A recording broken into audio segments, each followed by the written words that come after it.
Good afternoon and welcome. This is the opening day of the Village Basketball Association. I'm Greg Lafredi, host of Sports Scene, CGTN's Sports Scene, and I'm lucky to be here in the village of Taipan to witness this fantastic occasion as the new season, the 2024 season of Cun NBA gets underway. And I'm Jiao Yang, also with CGTN, and Greg, I've sat in for your sports show before, but never anything this involved in a live game, or live games actually. We'll be kicking off in just a few minutes, a friendly match to kick off the entire season of these national Cun BA games, which are the village basketball games, and that will last about half a year, right? Until October when the finals are. Yeah, last year the finals were October 28th. Last year's champion, we have two different competitions, of course. We have the Guizhou, the regional competition, and then we have the national Cun BA competition. So last year's regional champion was the Chongdangnan, right? Did I say that? Qiandongnan. Sorry, Qiandongnan. We'll get it right eventually. Qiandongnan is the prefecture that we're in, the village that we're staying in, and where this is all taking place. So they were the champions last year, whereas the national champions were from Guangdong, is the Guangdong Shashi team. And they prevailed in a final against another Guangdong team. So we've got a lot to live up to, and of course this year, there's going to be a new champion likely crowned, and we're just getting underway. Yeah, I mean, there's so much going on in the next half a year or so. We've been speaking to locals here, and they're telling us that they've got the Guizhou area games, right? The preliminaries kicking off now, today, and that will last a few weeks or so. There's about 70 teams that are playing, 70 local village organized teams that are playing in this. And then after that, they'll have their Guizhou own games, and then meanwhile, all these national, regional games are happening in various different places across China, and then everything comes back here again for the final. And Greg, this is what we really have to stress here as well. This may be a really exciting basketball match, but these players, they're not professionals or high level in any way, are they? Well, don't say that too loudly. You're going to have some angry folk out there, because we've seen some great players already. We were just pointing out some of the guys that are warming up for this one. They're easily 200 plus centimeters tall. I just saw a guy dunking, barely had to raise his arm. So we've got Zhou Qi size guys out there playing. Actually, one looked like Han Dejun from the Liaoning Flying Leopards. I wish I knew who that was. So lots of skill on display, and we've already seen a bunch of games. We actually got here early this morning. The stands were already filling up at 9, 10 o'clock this morning with eager spectators. They would have been there. They would beat us here. I mean, they were having their second breakfast at that time, I think. Some of them, what was it, yatoi, duck leg. Yeah. Duck leg. People getting here at 7, 8 a.m. just to grab good seats for the viewing. And they're not leaving either. They're just staying here for the entire day. This could go on well into the night. Definitely. We saw plenty of people dressed up in outfits such as our own. We were lucky to borrow these, we should really mention. In the Qiandongnan prefecture, this is a Miao and Dong autonomous region. So within there we have the two largest Miao and Dong ethnic groups in the world. Certainly in China and all of the world. So this is Miao culture clothing. Should we stand up and give people a little show? This is a classic Miao. So this is the majority ethnic group here in the region. Like 80, I think in just Taipan, this village that we're in, 98% we were told of the population here is of the Miao ethnicity. So I will be taking this off a little bit later, because you can maybe kind of hear me tinkling around here, but you can get a good look at it now. Sitting down very carefully and deliberately. And that leads us really into what Cun BA is all about, and it is just part of these ongoing festivals, each year, of course. And basketball in particular, I thought basketball was a fairly new thing, something that was interjected into this traditional festival. But it's not. We learned what? It's one of the original games, basically, one of the original part of the festivals, dating back to 1936. That's right, yeah. So as long ago as that, and while the rest of the country and indeed the world is just catching on to the Cun BA and the passionate fans and everything else we see here, the locals haven't. They've been watching this and have been coming out in droves in the same way for decades now already. It was just really in 2021 with 2022, in August 2022. that's when it really took off, but it was also helped by the regional government. So the Guizhou provincial government, 2021, launched the Beautiful Countryside campaign. 2022, you saw its effects. It bore fruit immediately because it evolved into the monster that we see today. And now we've got media from all around the world. Yeah. There's stars here. I've seen Total Stefan. media circus out there. It's crazy. Our view is totally blocked by just fellow journalists and cameramen out there. It's crazy. So right now we are just getting the introductions for the first game. Now the first game on tap today is actually an exhibition game, and it is between, I'll let you introduce the team. 湖南眉山战神队, which translates to warriors or gods of war. I quite like gods of war actually. I think that makes them seem pretty powerful. Ferocious. Yeah.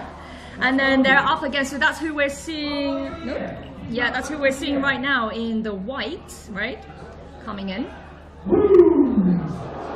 And they're up against the Gansu 雪域先锋, which are the vanguards.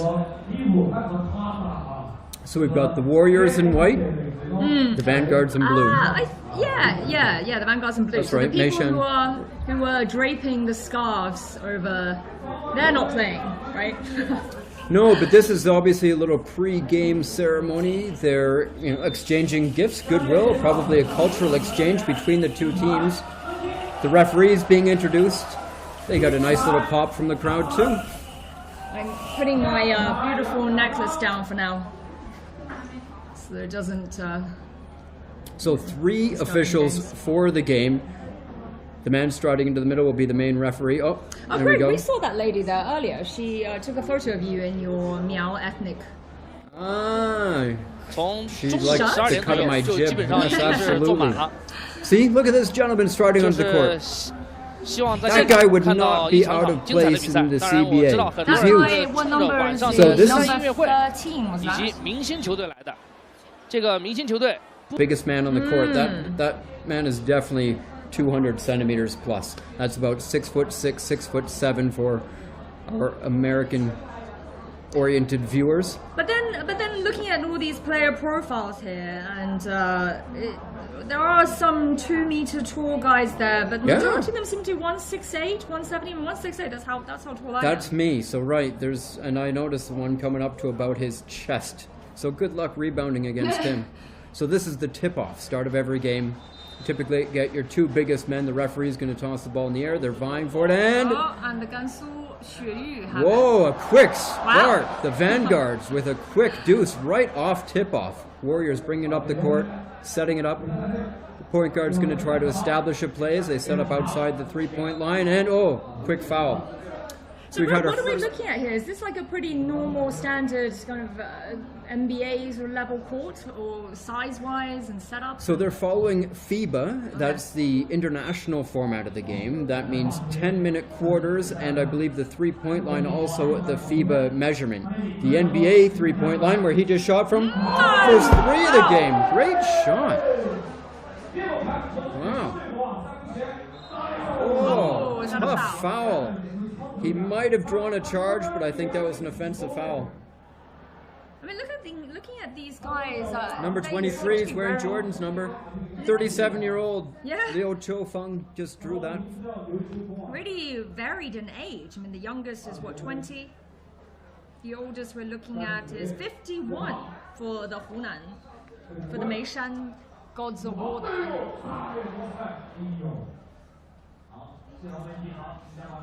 So, once again, these are just, they probably train, but then definitely not, regularly. That's a nice training soft with touch. each other. Okay. Vanguard's bringing the ball up the floor. Looking to set up a play. There's my man Liu Chou-Feng, giving him a bit of trouble outside the three-point line. Should typically fall back a bit. It looks like they're playing, a bit hard to tell. Two typical defensive formats in basketball are zone or man-to-man. Man-to-man, obviously what it sounds like. Zone is where you set up a little perimeter, a little shape, and you largely guard in a small-ish area. Man-to-man is a bit more exhausting, obviously, because you're chasing your man around, whereas zone can be tough. Tough to penetrate. And free throws like that, that's pretty much a short goal, right? Well, definitely Goal. not. He missed the first one. No, I mean, even the best of players in the world in the NBA, if you're shooting 80% or low 90s, that is about the best. Steph Curry, Damian Lillard, and the like. That's what they're shooting. Whoa, another shooting foul at both ends. So quick. So again, Number 7 looks pretty tall as well. he does that. Number 7, yeah, Han, a power forward, also center. He was the man who took the tip off, and he's sitting up here. Let's see his touch. He's got a nice form, and he misses his first free throw. He's up for a second. So 2 shots on a shooting foul within the 3-point line. If you foul the guy when he's shooting for a 3, you get 3 shots accordingly. Vanguards rebound it. They're bringing it up the floor. They've given it to their point guard.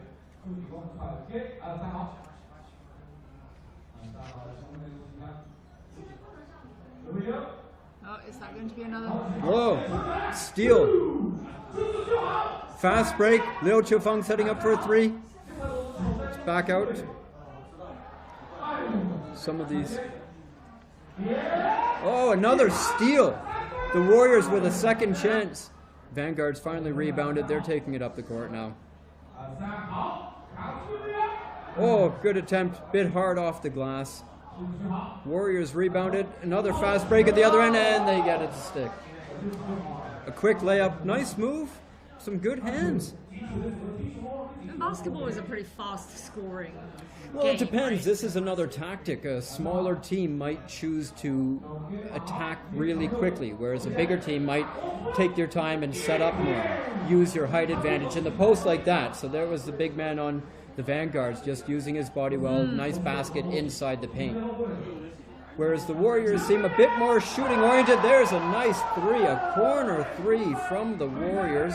He totally outsizes some of the players on the team. He does that, but Your man Liu Qiufeng there. hey, but he's shooting. He's shooting well. That's all right.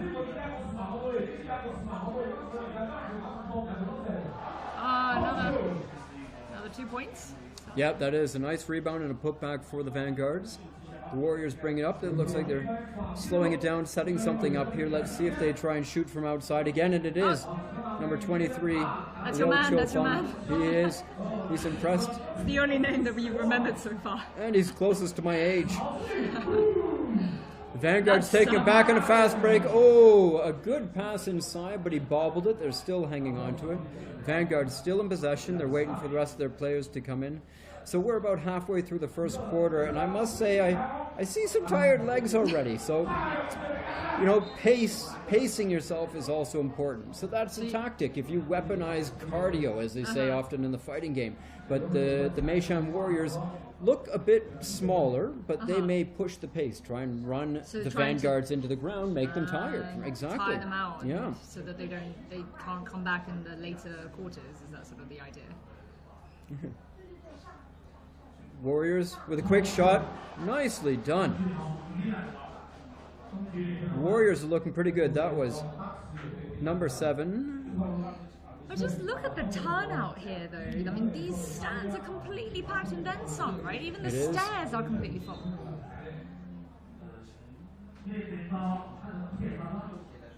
Turnover, I think that was a kick ball. Yeah, it's coming back out to the Vanguards. Vanguard setting up, looking to shoot from outside. He's in. Oh, driving in. He's off the ground. It looks like it's a shooting foul. He'll get 2 free throws if that's the case. But it may have been knocked out of his hands before he went up for the shot. It did. So it's just inbounding. Vanguards work it into their big man in the paint. Missed that one. No, that's a foul. He's setting That up was for a foul. 2. That was a foul. He was in the act of shooting, so it's a shooting foul, and he'll get 2 free throws accordingly. And that is number 18, Guo Zhen, 23 years old. Superb physical qualities we have in the write-up, and these are very much on display. He is does not say his height, but he is easily 200 plus centimeters. Oh, Guo Zhen's got it back, and nice work, and he gets it to go. He missed the free throws, but he cleans up nonetheless and gets the deuce for the Vanguards. It's now 10-6 for the Warriors.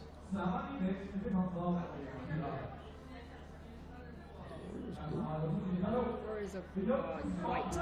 Okay, oh, they're slow putting the Red, scoring red. on. Yeah. Oh, that's right. The score isn't keeping up with what's actually happening. It always takes a little bit to get it up there. The Vanguards working their way in. Stepping up from the three. Oh! Swish! Nothing but net. Great shot. The Vanguards just took their first lead of the game with that. 11 to 10 rather for the Vanguards now. Sorry. 12 to 11. 12-11. Yeah, the scoring's a little bit behind, but it is 12-11 for the Warriors. Tight game so far. Yeah, it's close.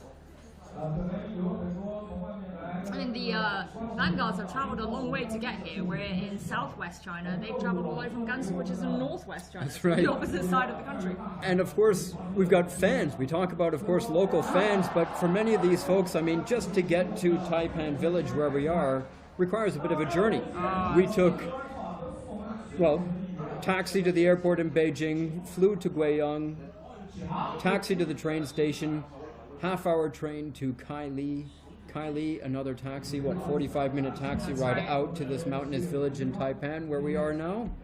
Took the better part of a day to get here. That's right, and we know lots of these local fans have driven for 10, 12 hours, perhaps more, with their family to eagerly watch the Warriors with free throw now. Nice shot.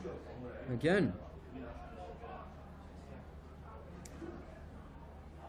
Our numbers don't exactly correspond, but I'm looking for the tallest man. That may be... For the Hunan. Yeah, for the Hunan Meishanjian. I mean, this is the thing, because none of these are professional players. We have very little Based on information height, on that who is they definitely are. the tallest man on the court. That would be Shen Jinshen. But his gray hair doesn't correspond to his age. I It think could be. number 8 was Li Tiexiong, actually. Right, the guy that we were looking at taking the free shot just now. No, that was 7. We don't have 7 on here. Exactly. Number 77. So again, I do believe it could be. But I think that's the be. great part about the great thing about this. You don't need a huge profile on these guys. This No. isn't what matters. It's the fact that they love playing this and they get together for these games. I guess once in a while, maybe they train together once in a while. Oh, these guys are clearly playing basketball on a regular basis. Yeah. No, So they've got a you don't certain shoot sort of like this. coordination and- And they're setting up plays. They're looking And positioning. formations you were talking about, which means that they do Definitely no. they Nice train pick and this. roll. Oh, lovely. Very nice pick set. And that was the point guard slicing in to score.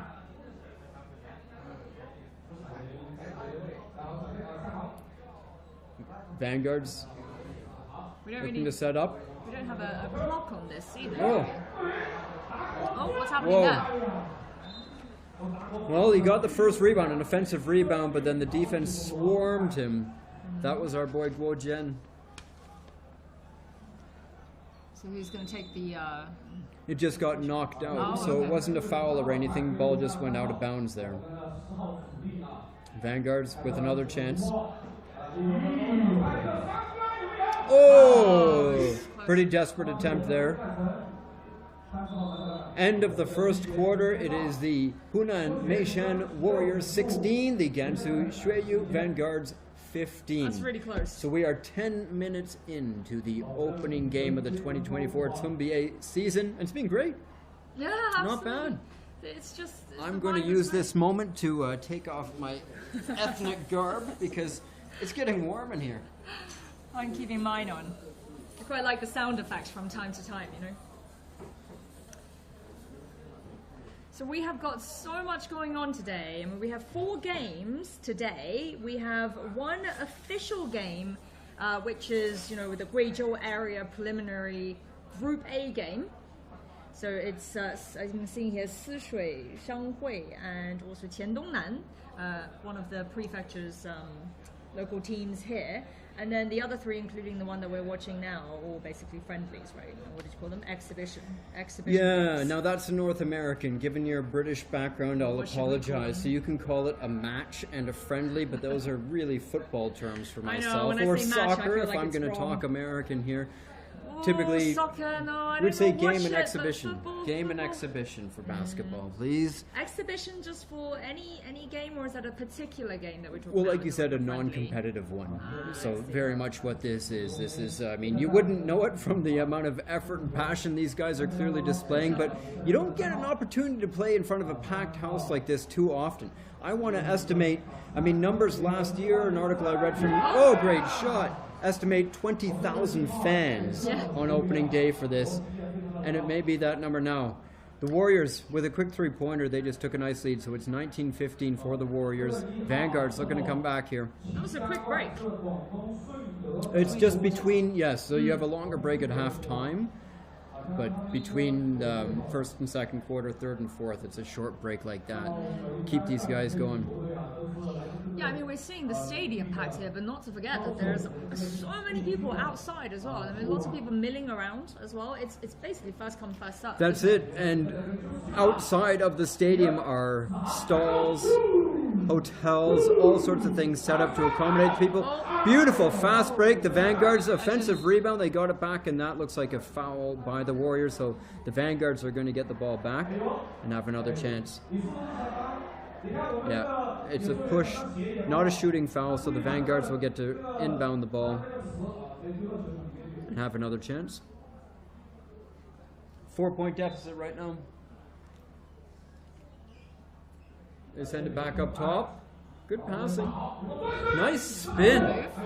Good shot. Just missed off the rim. Warriors have it. They're bringing up court.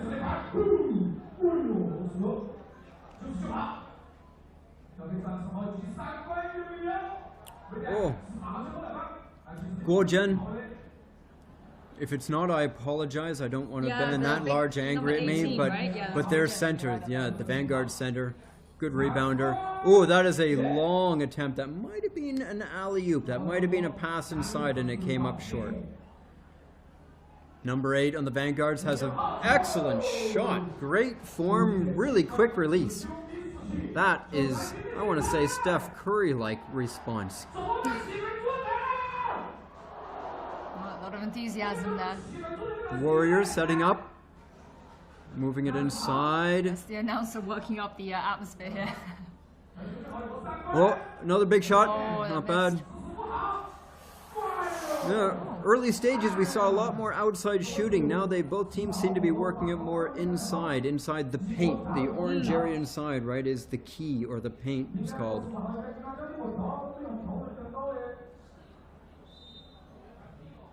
How frequently does player changes happen normally? I mean, they've just been playing more games. Well, we've definitely seen subs. We haven't seen 45 or 99, so no, they brought these guys on. It's possible that it looked like both teams didn't make any changes in the first quarter, but they have now.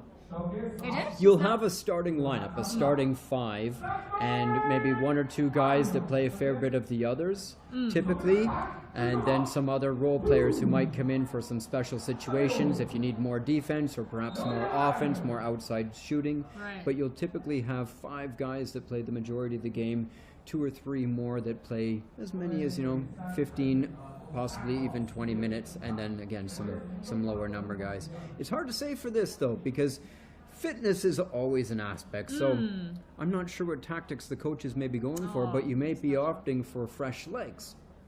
Well, so this is what I want to ask you. You play both football and basketball, right? So what would you say is more exhausting? What requires kind of higher fitness levels? Or is it very different in terms of endurance? It's so different because basketball is so much faster movement. So quick sprints all the time, charging up and down the court.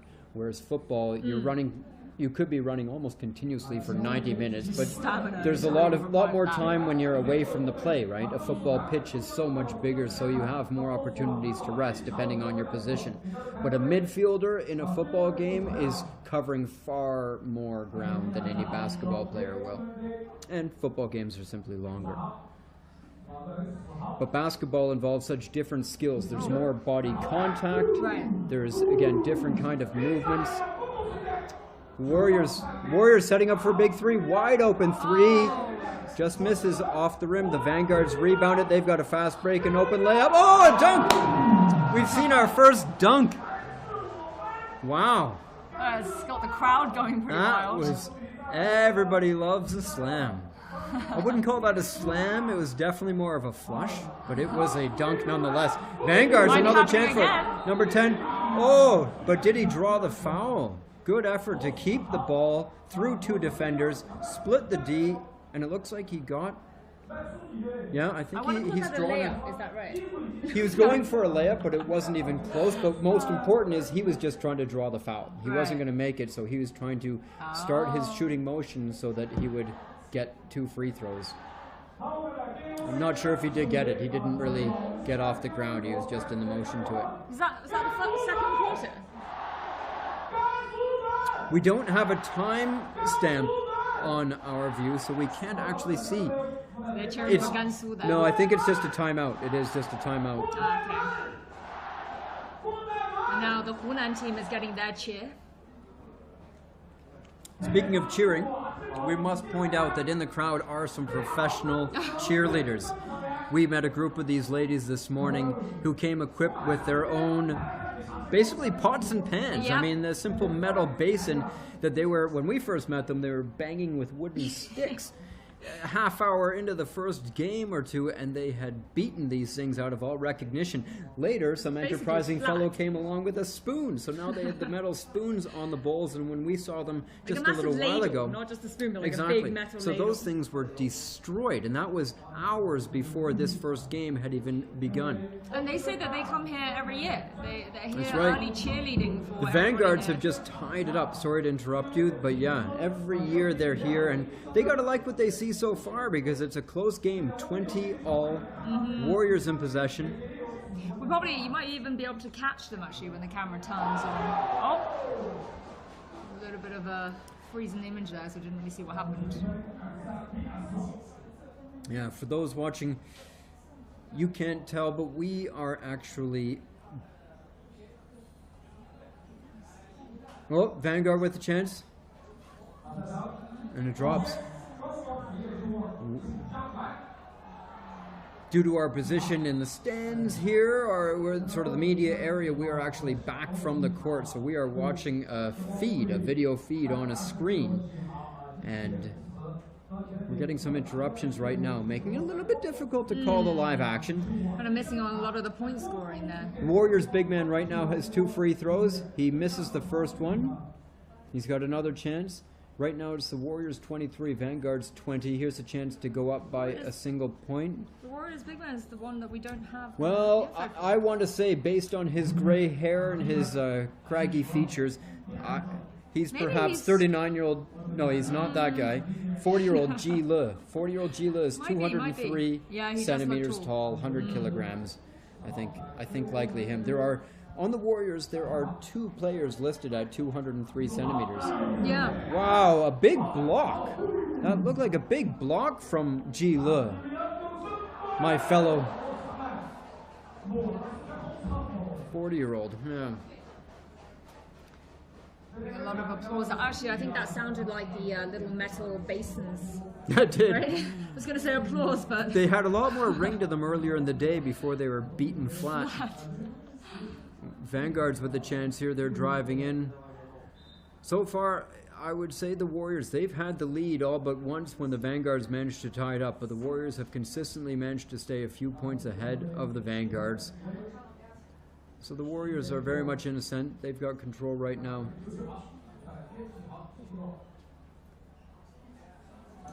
Oh, Warriors with another shot. Warriors with the second chance. And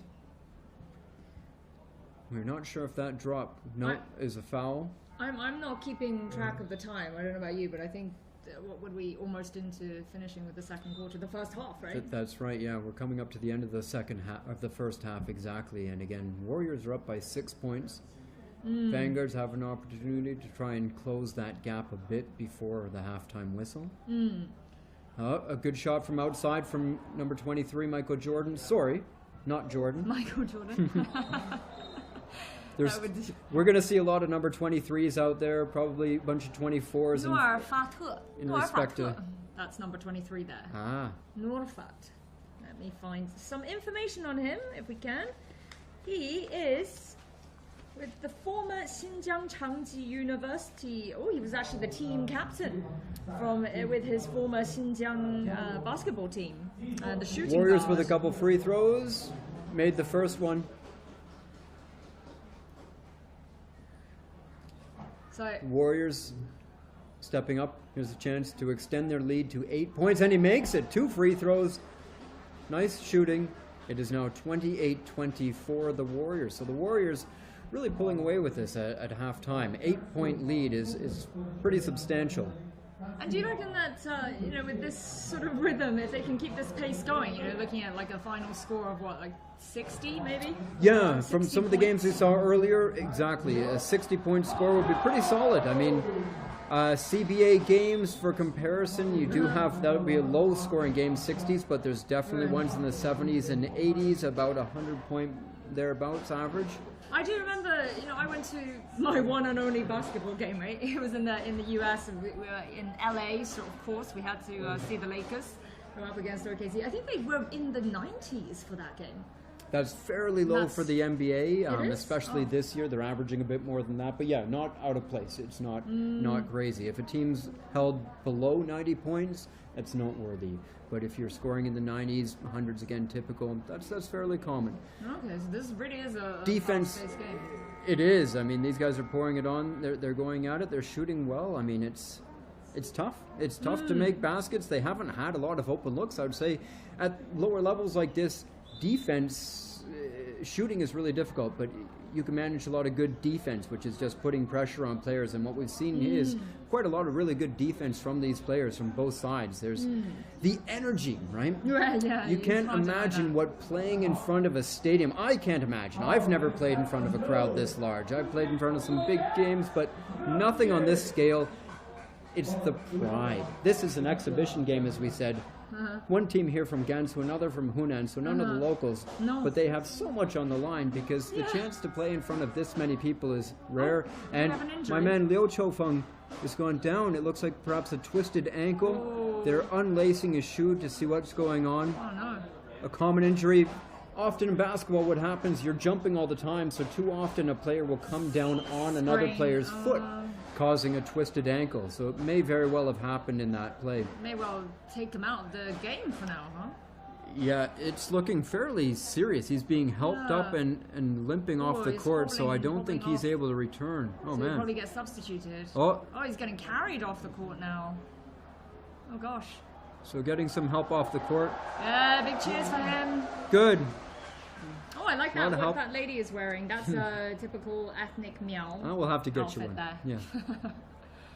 Now the Vanguards have a free throw here. Made the first one, very nice. This is Tie Muur Bagen, Number 8, was it? number 9. Number 9. Missed the second free throw. The Warriors have it back. Again, we're nearing the end of the second quarter. The Warriors in possession. They're setting up at the top. Nice drive in by the point guard. He's Kicking the it out. captain. Tiamura Bagan, number 9, Is is he? actually the captain of the Vanguards. No surprise. So 23 he's of the very Vanguards. experienced on the court. There's Guo Jian, their big man. He's played it back. Wow, number 9, Tiamura Bagan has led the Vanguards for 14 years. Oh, nice driving layup from the Vanguards. They are whittling down that lead, which, according to the scores we're seeing, is not 28, but just 26 to now will be 22 for the Vanguards. So it's a 4-point gap now. Number 99, Wayne Gretzky setting up here. No! Wayne Gretzky is a famous ice hockey player, of course. He is not on the court today. I'm not sure if it was an off-course moment there. At least that reference was totally lost on me. Hopefully our audience out there will know a bit better. 99 is not a number you normally see in basketball, so I like it that they're going with these 99? high numbers. Yeah, Oh. sure. Oh yeah, there's a 71 here as well, number 71. That's great. Some sports numbers, of course, correspond to positions. My big sport, rugby, numbers all correspond to positions. In basketball, they don't. So you'll see guys of varying numbers. Some teams might pick that. In football, sometimes you get teams that give numbers corresponding to position, but So it's just the number of your preference. usually. In basketball, almost always, yeah. I don't think the scoring has caught up with this, but No, I think they've all it got may a have few more frozen, points so now, yeah. Apologize for those watching who know better, but what we're seeing, it may be 28-24. I did Maybe see quite a few it's Vanguards close, there. within 4 or 6 points either way. At this point, you know, the total score doesn't really matter. It's just who's got more in the end. So it's the gap that's the most important. Another dunk. Number have fun with 8 that one. on the Vanguards. That's the cap. No, number 9 is the number captain. is Number Ling 8, Wangcheng. Ling Wangcheng with a dunk. Fantastic. Second dunk of the game, both from the Vanguards. And that He's a new player on the team. one, oh, good pickup. That's something that should be addressed too. Oh, nice putback. A good offensive rebound and a putback by the Warriors big man, who I believe is Ji Le. That is an end to the second quarter. So the second half is finished. We'll try to get an update on the score. Fantastic. Great action. So we've seen our first 20 minutes of basketball here. The first 2 quarters are in the book. This is an exhibition game between the Hunan Meishan Jianshen, the Hunan, the Warriors, right, and the Gansu Vanguards, or may I try Shui Yushan Feng? 血域先锋. It's Almost, close, it's almost. close, okay. So now we have a performance from the Subei Wulanminqi.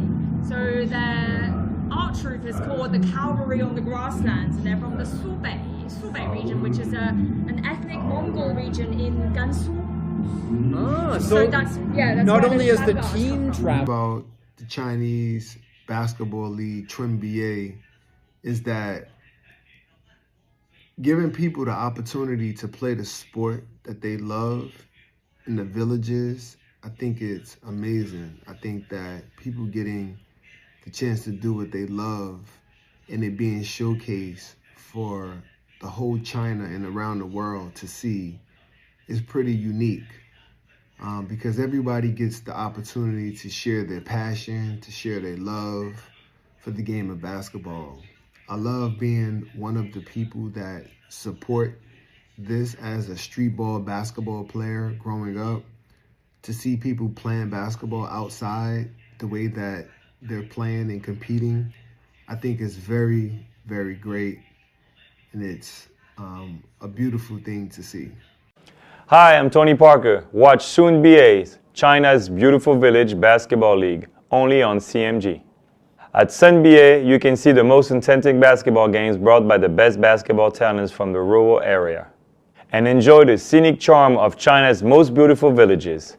Let's enjoy the Village Basketball Carnival together in 2024. My impression about the Chinese basketball league, Trim BA, is that giving people the opportunity to play the sport that they love in the villages, I think it's amazing. I think that people getting the chance to do what they love and it being showcased for the whole China and around the world to see is pretty unique. Because everybody gets the opportunity to share their passion, to share their love for the game of basketball. I love being one of the people that support this as a street ball basketball player growing up. To see people playing basketball outside the way that they're playing and competing, I think is very, very great.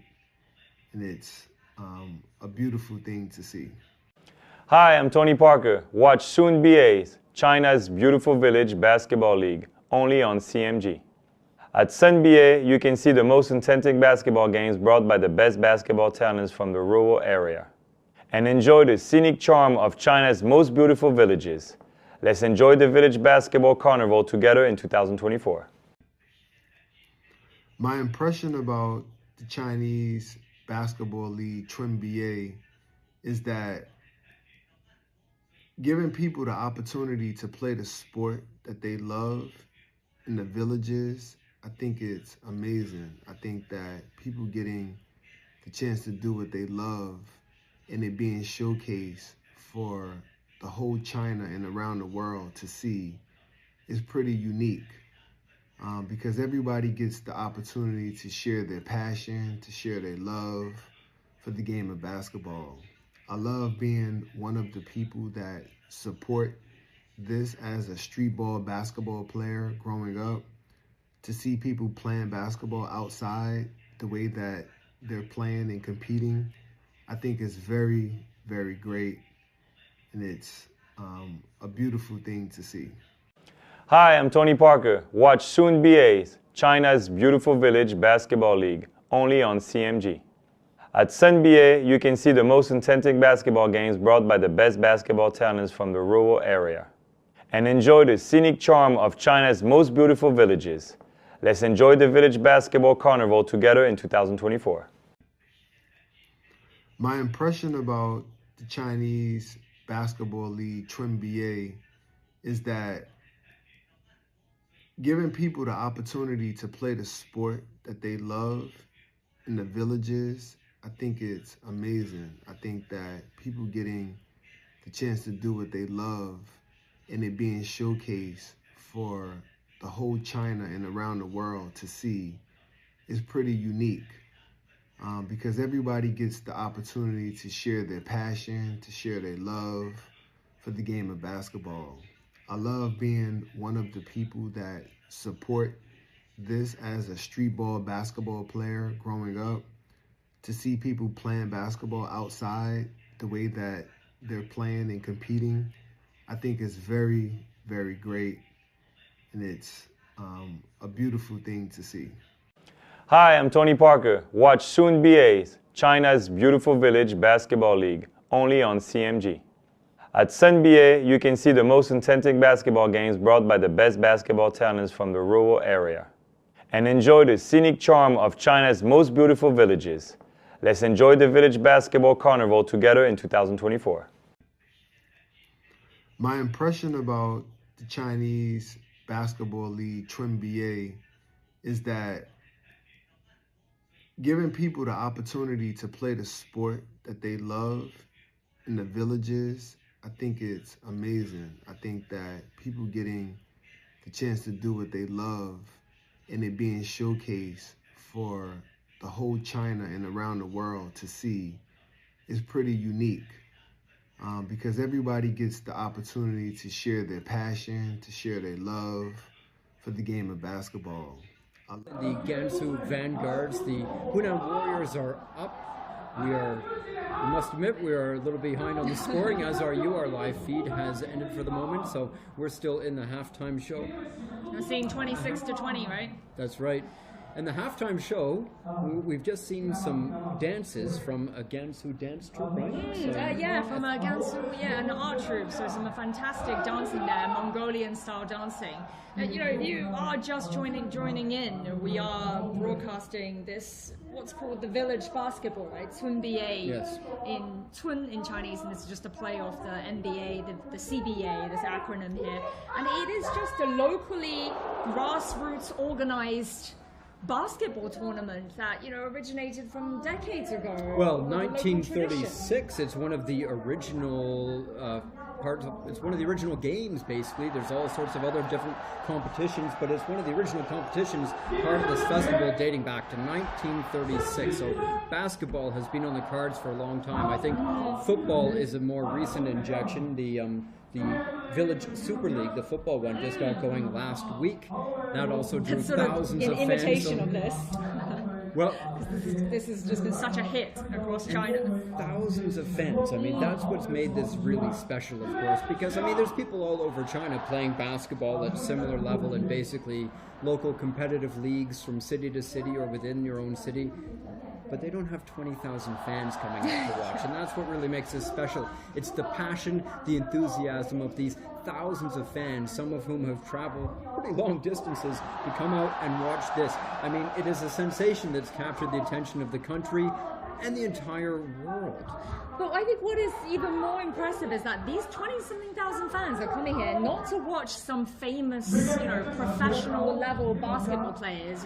We're not talking about NBA stars or even CBA stars here, right, at all. These are just your kind of, a lot of them seem to be university students. Some of them are just people with a Lots passion other and are, athletic these prowess. guys are local businessmen. They could be working at the local shop that you buy, your food from or anything like that, local restaurant. These guys are, locals amongst the town. So not only will they have fans, but these fans will be friends. They're coming out to watch and support their neighbors playing and, get a chance to a little bit of stardom.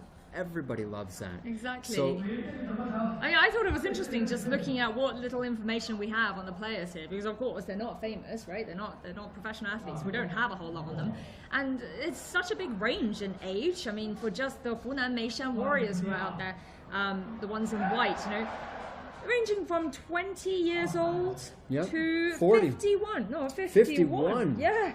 Ooh, That's keep an eye a out for him. sprightly 51-year-old.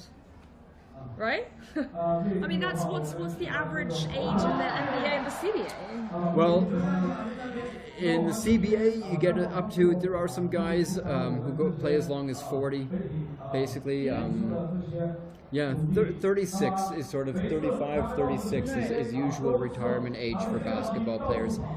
Some big men go a bit longer. It could be any position. But yeah, you're looking at mid-30s. So if you're pushing your career into 40, you're doing really well. If you're going 51, you're doing good. Especially you were saying earlier, basketball, there's a lot of sprinting going on here. So your level of fitness must be pretty good. And if you're not a professional athlete, right, and you're maybe just getting together with your teammates, maybe in the lead up to these games, just getting together for a few games once in a while, that's impressive. Yeah, maintaining your level, being able to come out and compete, and nobody wants to disappoint their hometown, especially on this stage, So there's a lot of pressure here, right? There will be a lot of nerves going into this event. So applaud all of them. Now, in the halftime show, what we're seeing right now is a bunch of people are having a chance to shoot free throws. I think it's just people from the audience who've been brought but you up see there. how difficult it is. I'm sure some of these guys play basketball, but no one, out of about 10 shots, no one has made a free throw yet. Nope, still no one making a shot right now. I would be the same. I'd be lucky to hit 2 out of 10. So unfortunately, you guys can't see this right now, but we are able to see it on our monitor screen. But this is the halftime kind of fun and games that are happening right now. And they've just got the audience up there playing, shooting. And if you can't really hear it, but it is quiet out there. People are now focused. it is. So even from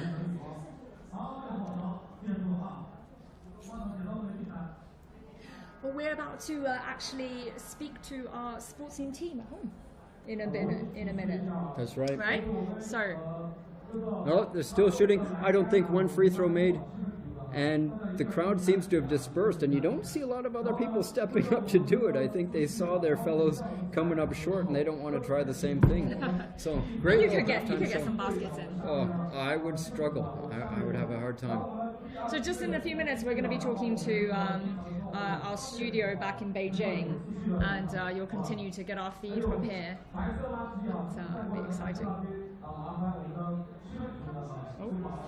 Yeah. So again, we will be hearing them soon enough. Yeah. So and I think once this again, is we should the two introduce teams our getting back. clothing for anybody that didn't see it earlier. We're wearing some of our the local ethnic garb. So. Well, in the meantime, we've got the Hunan Warriors and the Gansu Vanguards getting back on the court, and we'll get onto those signals, get to that feed for you very soon, we hope. Yeah, so the third quarter of the first game of the opening day of the Twin NBA is now just getting going. And right, I think it's about it. I think the Warriors are up by 4, perhaps 6 points. It's a pretty close game. We saw a lot of good basketball in the first 2 quarters, I got to say. Some good shots, 2 dunks, lots of three-pointers, some solid And a very defense. dramatic one, too, with the guy clinging onto the hoop, right? That's very done in style. I remember that one. I think everybody remember that one. He got so many cheers for that. Yeah. All right, we're waiting to just the fans are hear just from our waiting to build studios up soon. as well, too. Vanguard's making a free throw. Oh, just missed off the rim.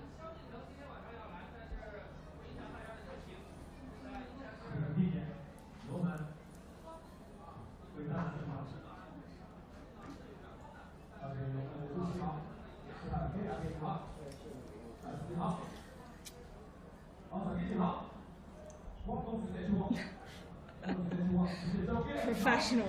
Well, Zhongsha, absolutely. I think we've set the stage nicely with our clothing. So we are in the Qiandongnan Prefecture, which is the largest Ethnic minority Miao and Dong groups. right? Yeah, it's like 80% ethnic minority in this prefecture. It's an autonomously governed one, and this is where those village games are happening. That's right. So we're enjoying this Miao clothing, and this is the opening day of the Zunbie, as you said. We're in the middle of the first game, and it's been great. The atmosphere here is electric, to say the least. We arrived yesterday afternoon, and just walking to the court there during rehearsals and the local people around, we got tremendous ovation. I must say, yours truly in particular, I was very well welcomed as probably the only foreigner in town. He was the star of the show for a while, Zhongshu. It's nice to be treated with a little bit of stardom, so we know what the players here are also feeling, because they're in front of 20,000 odd people right now playing their hearts out on the court, and this passion and enthusiasm from the crowd has what made this such a massive sensation. In 2021, Guizhou province started a campaign, Beautiful Countryside. In 2022, the fruits of that labor exploded into what we now know as this viral sensation that went literally not just across the country but around the world. 2023, we already saw it in the books. In 2023 too, you had the likes of NBA star Jimmy Butler coming all the way over here to Taipan Village, to come out and cheer these guys on. So it's been enormous. Yeah, and if you just look at the stands, I mean, I've been to one basketball game, in my entire life, and this is now the second one ever. And it's packed out there. Not just the stands are packed, but literally the stairs are packed as well. This is the really important thing to remember about this game. No tickets, right? The organizers, the local organizers, have said that this is what they set out to do decades ago with this tradition, and this is what they want to continue, and that this is a free for all. If you like the game, if you like the atmosphere, you come. You don't need to buy tickets. It's open air courts, and it literally is just a little security check to get through, and it was just packed with people. Earlier we saw just people trying to squeeze in here, and I think literally it's like no limits to capacity either, right? Well, the limits are the number of people that you can pack there, but also to extend that, we know that people buy ladders. One of the hottest selling item is ladders. So you have people rimming the outside of the stadium, the grounds, stepping up on ladders and risking their necks literally to catch glimpses of this basketball game. So it is just a fantastic atmosphere, and we're really happy to be part of it. And everyone's bringing all kinds of food and drinks with them. Not so much drinks because they don't plan to leave their seat, right? They want to be here. They could be here from morning if they got here early all the way into the night, like maybe 10 or something like that. So it's a long, exciting day. And Joshua, just one more thing. I did promise you that we would have some exciting ethnic headgear for you to see. And lo and behold, let me just detach the towel from the headscarf. This might take a while, but here you get a sense of just how beautifully elaborate some of this is. That the ethnic wear is over here. It's stunning stuff. So here you go. I delivered on that promise. So Joshua, it's back to you.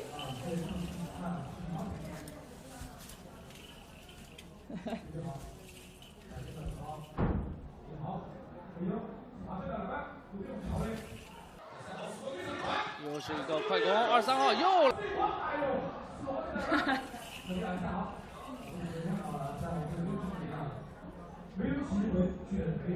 All right, talk to you soon.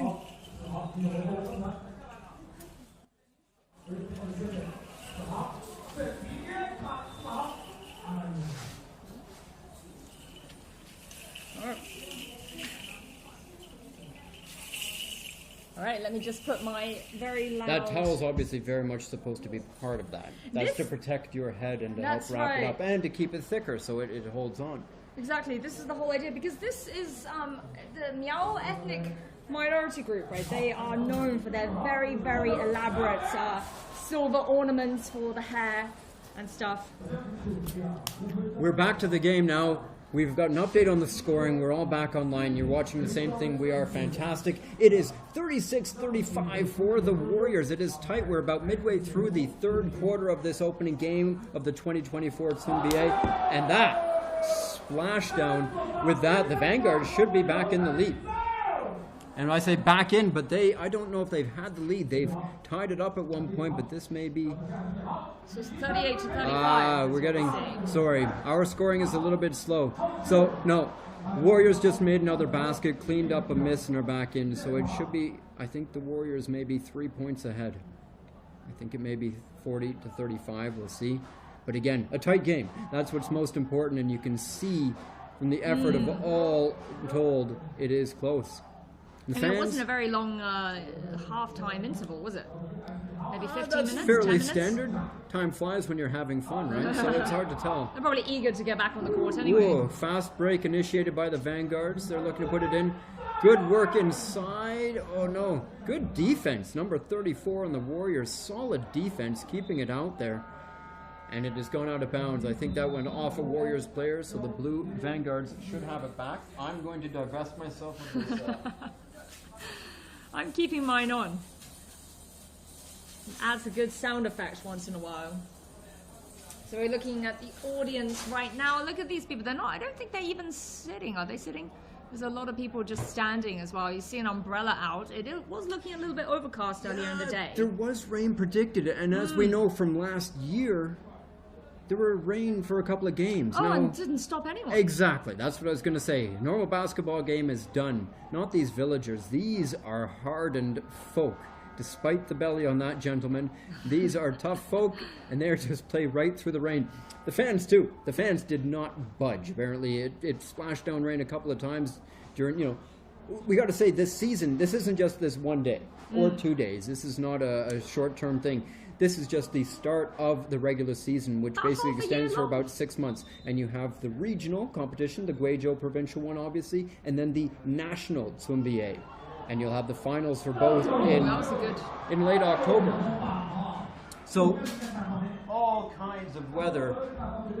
From what I understand, outdoor venue, and they just keep it going. From what I understand, they'll have about 2 or 3 days of matches every week. Sorry, games every week from now until really the nationals. Yep. Now, obviously, it doesn't get the same attention as the opening days do, but also in the summer there is the 6-6, right? The double six That's right. festival. That's what it originally comes from, right? So this whole basketball tradition. Right. That's part of the traditional.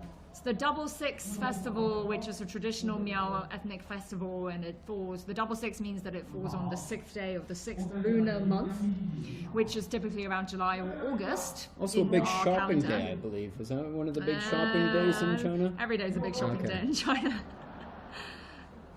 And so typically during that festival, they would have little, mostly competitive events, bullfighting, cockfighting, that kind of stuff. Ooh, good shot. A deep three from the Warriors, who are really staying in control. Every time the Vanguards get a bit closer, the Warriors are able to pull out a big shot, something big like that.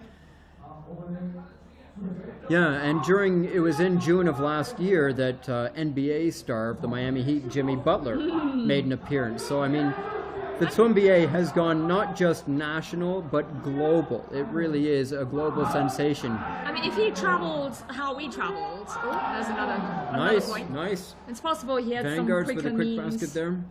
of getting here, but if he traveled the way everyone else does, and that is a long day's journey just once he lands in China, to come over here, to see what the fuss is all about. Well, he clearly enjoyed himself. The little bit I saw, he was having a fantastic time. I mean, the reception we got coming in yesterday for Jimmy Butler, it's going to be, 100-fold? So he loved it. And this is a guy who's used to performing in front of, the same number of fans, basically. The Miami Heat venue will hold about, 18,000 people. That looks like another basket for the Vanguards. It's a foul, sorry. 2 free throws for the Vanguards. That's Guizhou, number 16 there. Ah, that's Guizhou. Okay. Let's see a little bit about Guizhou, shall we? What do we have on him? Brief timeout here. That's Guizhou. That's I That's thought we've been looking at him. Guizhou, I believe, I thought was number 18, and that was just based on his size. Number 18, I apologize. Liasu, I believe is number 18. Yes, Guizhou. Ah, okay. There we So- have the numbers repeated. So I think you're right. If Guozhen, either way, these are their two big men. So the Vanguards have two players who must be pushing the 200 centimeter mark. I mean, these guys would not be out of place on a CBA court. These are big boys. But even some of the shorter guys, I mean, it's 168. That's not. That's you get- small. But there have been NBA players who are. There have been, in the yeah. 60 centimeters. Muggsy Bogues definitely is one of the more famous. Nate Robinson definitely around that size, what sort of but they positions are would they pretty rare. play? Those are point guards or shooting guards, bringing the ball up the court. So Good they're kind of dribblers, fast. yeah, good dribblers, fast. They set up the Agile. plays and stuff, but also great shooters. Their shooting is from outside, of course. They're not going to be scoring in the paint inside. They're going to be doing it from outside. But I mean, yeah, you've got a whole host. One of my favorite players, certainly Russell Westbrook, who's known for his speed and dynamism, and he's just over, a little bit over 6 feet tall. You can list piles.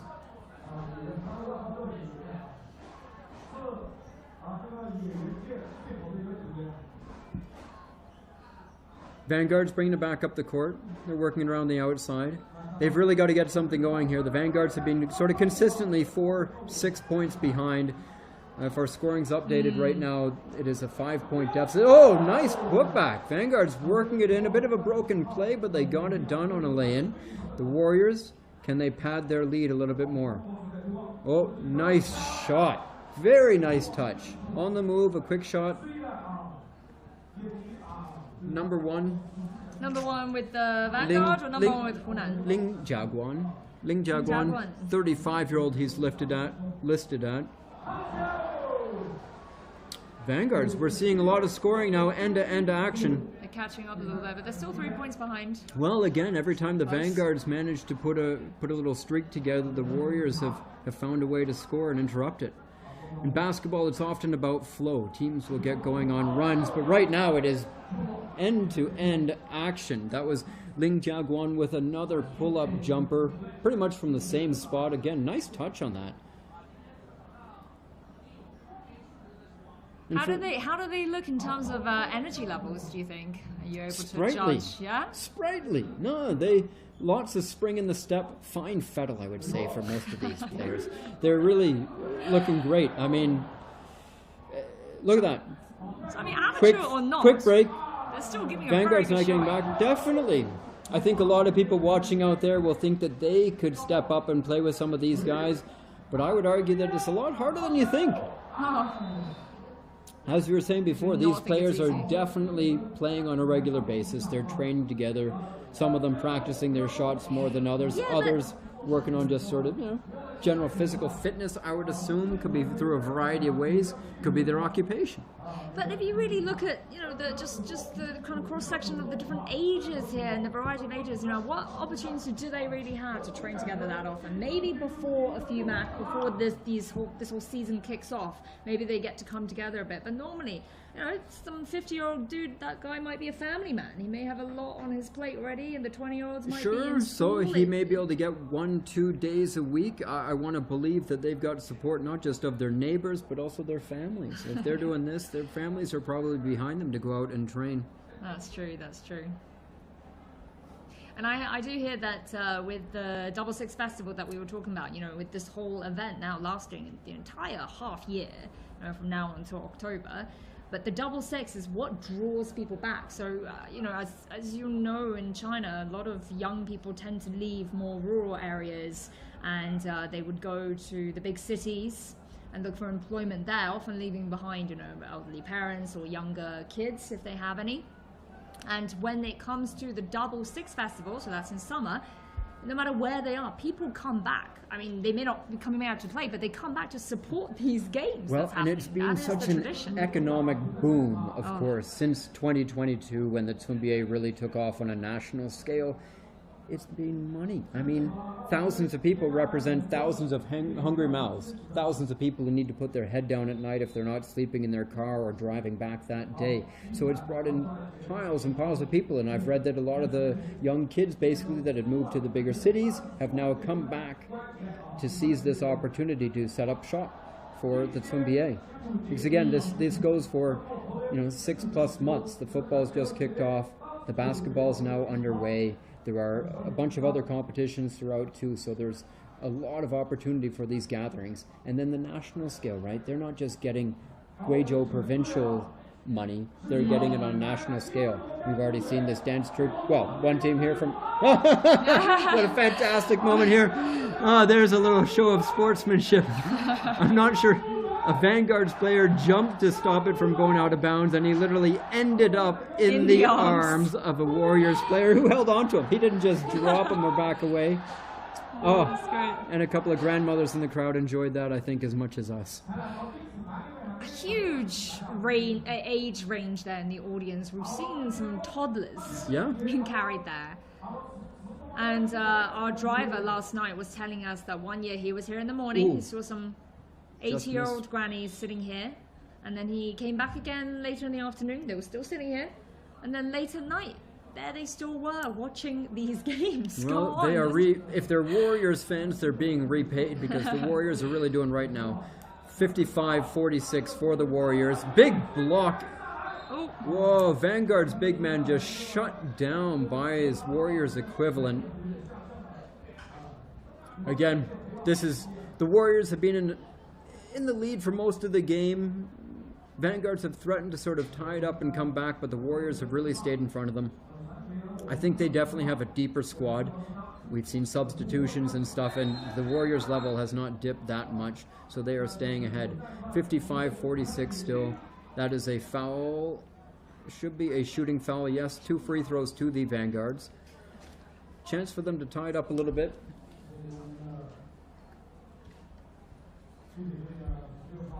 Number 16, so this, again, 16, well, it's either Guozhen or Eli. I didn't see his shirt just now. It was 16 or 18. It's one of the two Gansu 16 big men, must be, yeah. Well, it's either... right? It could be, or it could be Guozhen.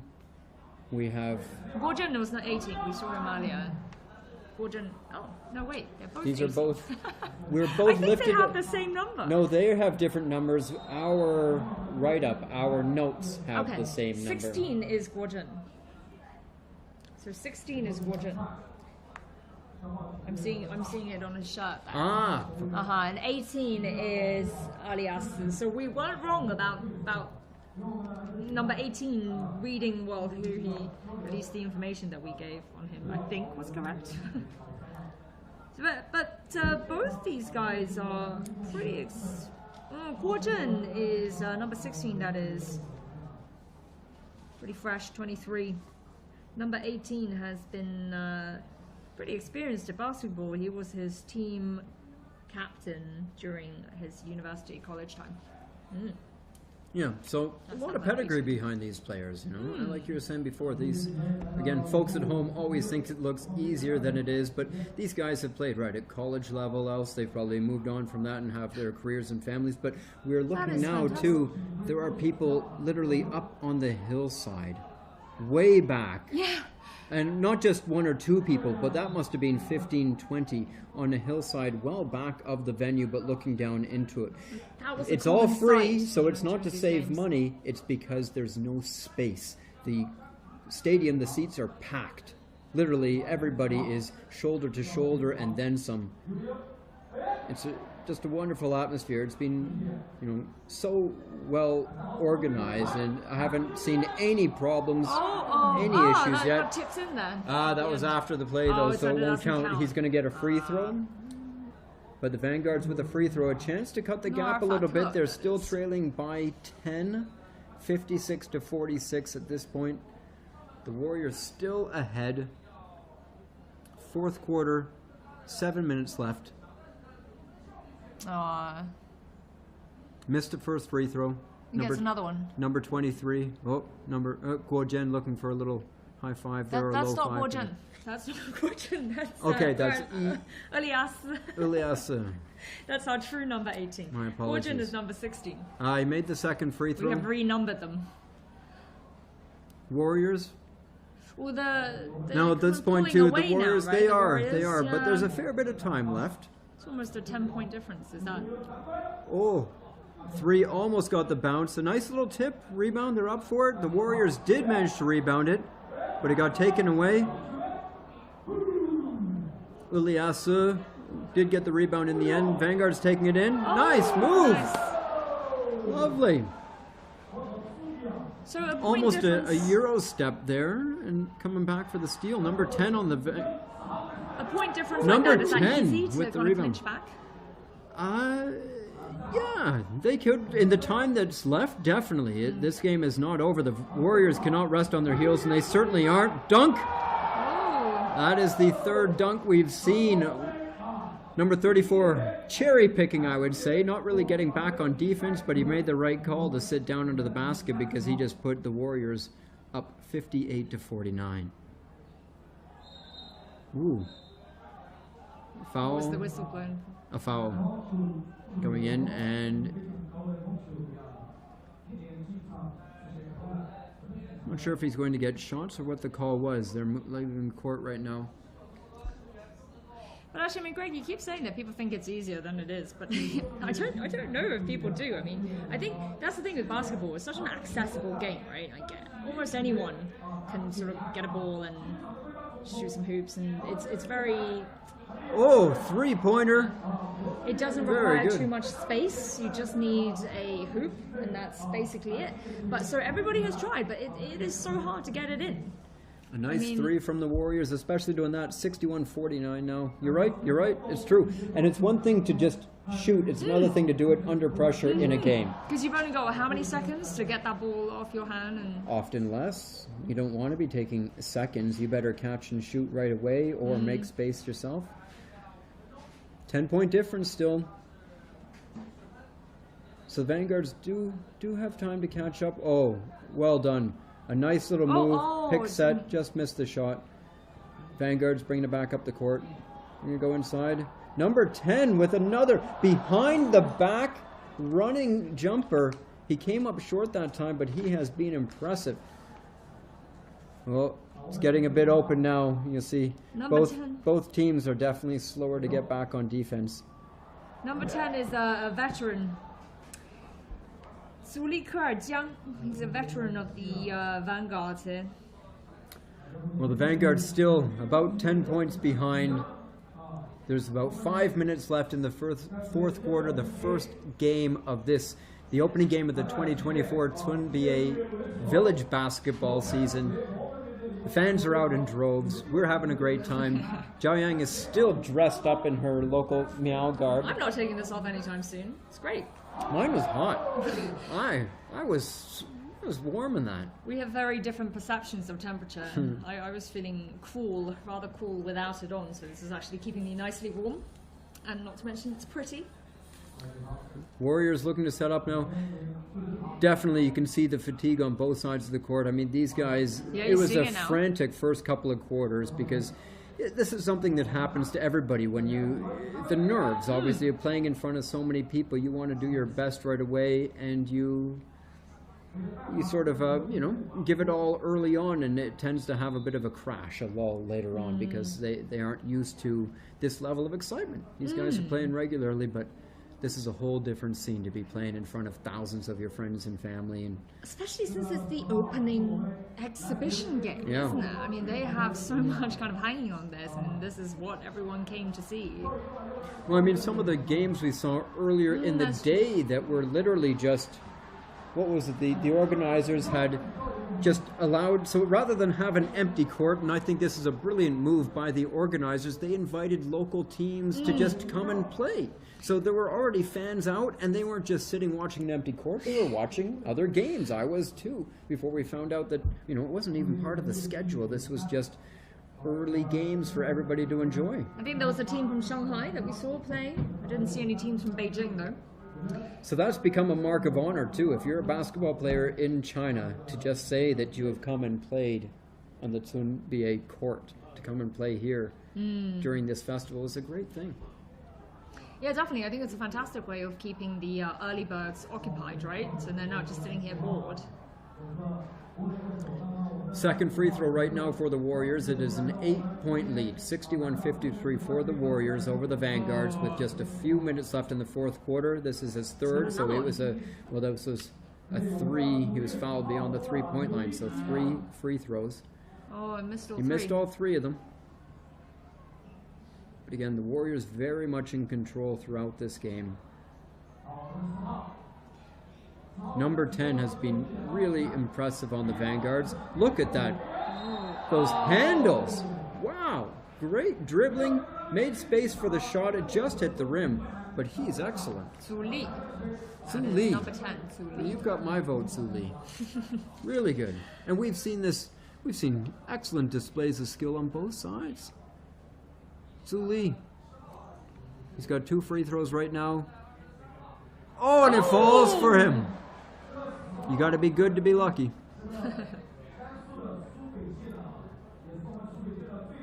Su Li, love his yellow shoes too. Steps Yeah, up. I've been noticing He's got those shoes. a really nice delivery. So it actually says here in his profile that he's won quite a few Gansu youth level, I think. Clearly. Anyway, Gansu, definitely Gansu. Warriors with a basketball steal awards. and a chance for a quick basket. No, but the putback, no. The second, third, they've still got it. No, fourth. Oh, 4 chances. Did not make any of them. Su Li back the other way. Oh, just missed. And you can hear the crowd going pretty wild out there. Right, there's definitely so much enthusiasm out there, but like not everybody watches the NBA and the CBA regularly. This is what's so interesting. A lot of these people, some of these locals I've been talking to, they occasionally tune into the NBA to the CBA. Mostly they watch this. This is the game for them. You're right. So exactly, a lot of novices to basketball as fans. So there's Su Li taking a bow as he goes off. See, but there's obviously recognition. So even though some people may not know as much as what's going on, they can recognize good play and heart and enthusiasm when they see it. So Su Li getting a nice little clap there as he headed off the court. Did we see who's come in his place? Is it number 5? I think it might be this lad here. Number 5. Number 5. Number 23, bringing it up with the Vanguards. 7-point gap right now. Vanguards still trailing. They have very little time left to play. Number 5 is Songwar. He's looking to shoot. He's taking it in. Oh, that might be a basket and a foul and one. What would that mean? A basket and a foul. So a he would basket get and a free shot. Exactly. So he gets the 2 points for making his shot, basically a layup, and if he makes this free throw, so it's a chance for a 3-point play, but not from the 3-point line.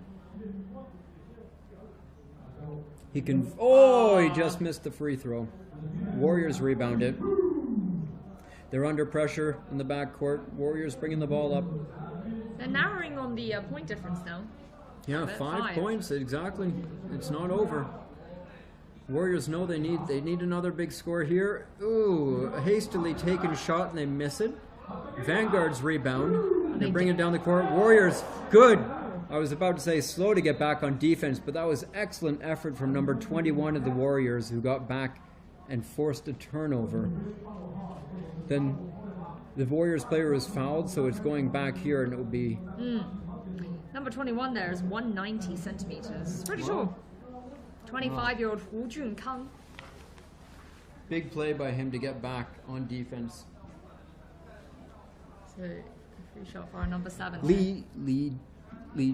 That's what we assume. Ji Le, sorry, my apologies. Ji Le, But who I think has been to Zila if that is not you. We're not 100% sure. one of the standout players, but that really is sort of based on age and stuff. But Ji Le has been fantastic. He just made that free throw. So, come to the end of the game, this is really when we want your starters back on. So a good coaching tactic, obviously. You got to save your guys. You may have given them a break earlier for this last bit, thinking it might be close. So they bring back the starters to really finish off the game. The Warriors do not want to blow this in the last couple minutes. Warriors setting up from outside. The clock is on their side too, so they're going to look to use as much of the 24-second shot clock as they can. They find an open man. It is Ji Le. Oh, And look oh. at that. Too easy. Too easy. It didn't look like it was going to go in there for a moment.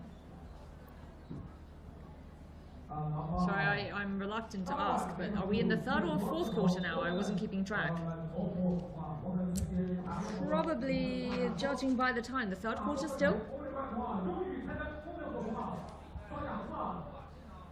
Or is this the fourth quarter, do you Oh, think? this is fourth This is quarter, now the very last much. quarter. No, we are in the final couple minutes of this game. Oh, the point difference is now kind of going back to the... It is a 9-point lead for the Warriors, 66 to 57. It's going to be tough to make that up. Ji think Le they really will. came in, 4 points scored by him to help put it to bed. I'm But it's not over yet. I'm rooting for the Vanguards, you know? Well, I've got the Warriors all the way. And here they are bringing it back up the court. Now watch how they space it. See what they're doing? See, not everybody in motion too. They wait, set up a play. Well, their play seems to be give it to Ji Le right now because he is making everything. So that's exactly what they man. did. Found him in a bit of space. He took one step, dropped the shot. Beautiful. Oh, Greg, you're absolutely right. It says on his shirt, Ji Le. So let's just make a note of that. That is number 7. Ji Le, standout performer. Zhu Li, number 10 for the Vanguards. We saw impressive stuff from him earlier. Maybe you read more Chinese than you're letting on, Greg. I gotta keep something hidden. Number 99. It is tight right now, 68-59, so still a 9-point lead. So the Warriors just keep this little buffer. They've kept a comfortable cushion throughout the first half. You know, it was 4-6 points. Second half, it's been basically 8-10-point lead the whole way. Fighting inside, solid defense. An open look on a 3. No, Ji Le's not going to go for that. He's too smart. Ball bounces out, nobody there for the rebound. The Vanguards will have a chance. We need to see the clock, but I believe we are down to about 2-3 minutes at the most. It's a shot from outside. And that is it. The final whistle. That is it. Final score. Hunan 9-point Meishan difference. Warriors 68, the Gansu Shuiyu Vanguards 59. That's pretty much the difference that they've led this whole time, Yeah. right? Yeah. Well-deserved win for the Warriors. Some guy taking a stretch there. So, what do you think? The first, I guess, live full game of the Tunbia that you've seen. I'm impressed. Yeah. I am impressed. I had pretty high expectations coming into this. It's been great. And as we know, this is just the exhibition game. So we haven't yet seen the locals. I don't know that the skill level will necessarily be higher, but I think just the pressure, the feeling of it, the Because it's at enthusiasm. home, right? Yeah. Huge pressure on these guys. Because if they lose, they're walking down the street tomorrow and their neighbors will have a chance to take pot shots and laugh at them. Your pride and dignity is very much on the line when the same people you live with and deal with all the time are the ones that can criticize you. You know, the pro players and stuff, they're somewhat sheltered. They're back in their bubbles and stuff. They're playing in their own, they're off in their own world somewhat. They get criticism online, don't get me wrong, but it's not quite the same as this when you're playing for the pride of your village. And playing for prizes. So right now, I think we're seeing some prizes being hauled into the center of the court there, right? Yeah. And this is fantastic, I think, about this whole Tunbia thing. This is the very local flavor, the kind of very realness about it that they want to keep, right? One with the no tickets, open air court, let everybody come and see it if they want. But the prizes is a huge thing. They're not giving away these massive prize monies. What they're giving away is things that you can use every day. So apart from like cups, There'll be the rice, Champions Cups. Yeah, that's oil, likely what it is there. Yeah, likely what that is. Food, those green mostly. bags. Yeah. Bowls. Earlier we saw live animals too. We know that from Ducks. previous years. Some of the grand prizes were, I believe there were goats given away, some There was sheep. bulls There as was well. Bulls. Yeah, exactly. I think that was the grand prize was an ox.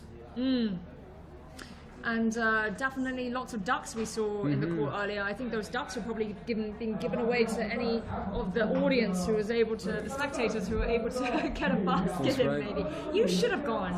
You could have gotten a duck, Greg. Yeah, you'd like to think that, but I am terrible. You've never seen me play basketball? I'm awful. For those who are just tuning in, we have just finished the first game, the opening game of the 2024 Tunbia season. That is the village basketball. And what is going on here is that this was an exhibition game between two teams, far-flung teams. There's Li Chou-feng. We saw him go down with the ankle injury, but he's stepping back up to address the problem.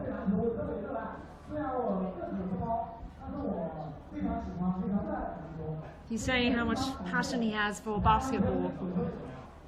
He showed it. Li Chou-feng, 37 years old, 168 centimeters, 60 kilograms, soaking wet. And he's saying that he's glad that everybody who shares the same passion for basketball is here at the Tunbia, sharing in this moment together. Wow, he's as comfortable on the microphone as he is on the court. He is eloquent. Nice little, well done. Nice little well-wishing for the Tunbia. And like you said, none of these guys are going home empty-handed. They came and they put a show on. This is just an exhibition game, so these teams may very well be taking part in the National Village Basketball League.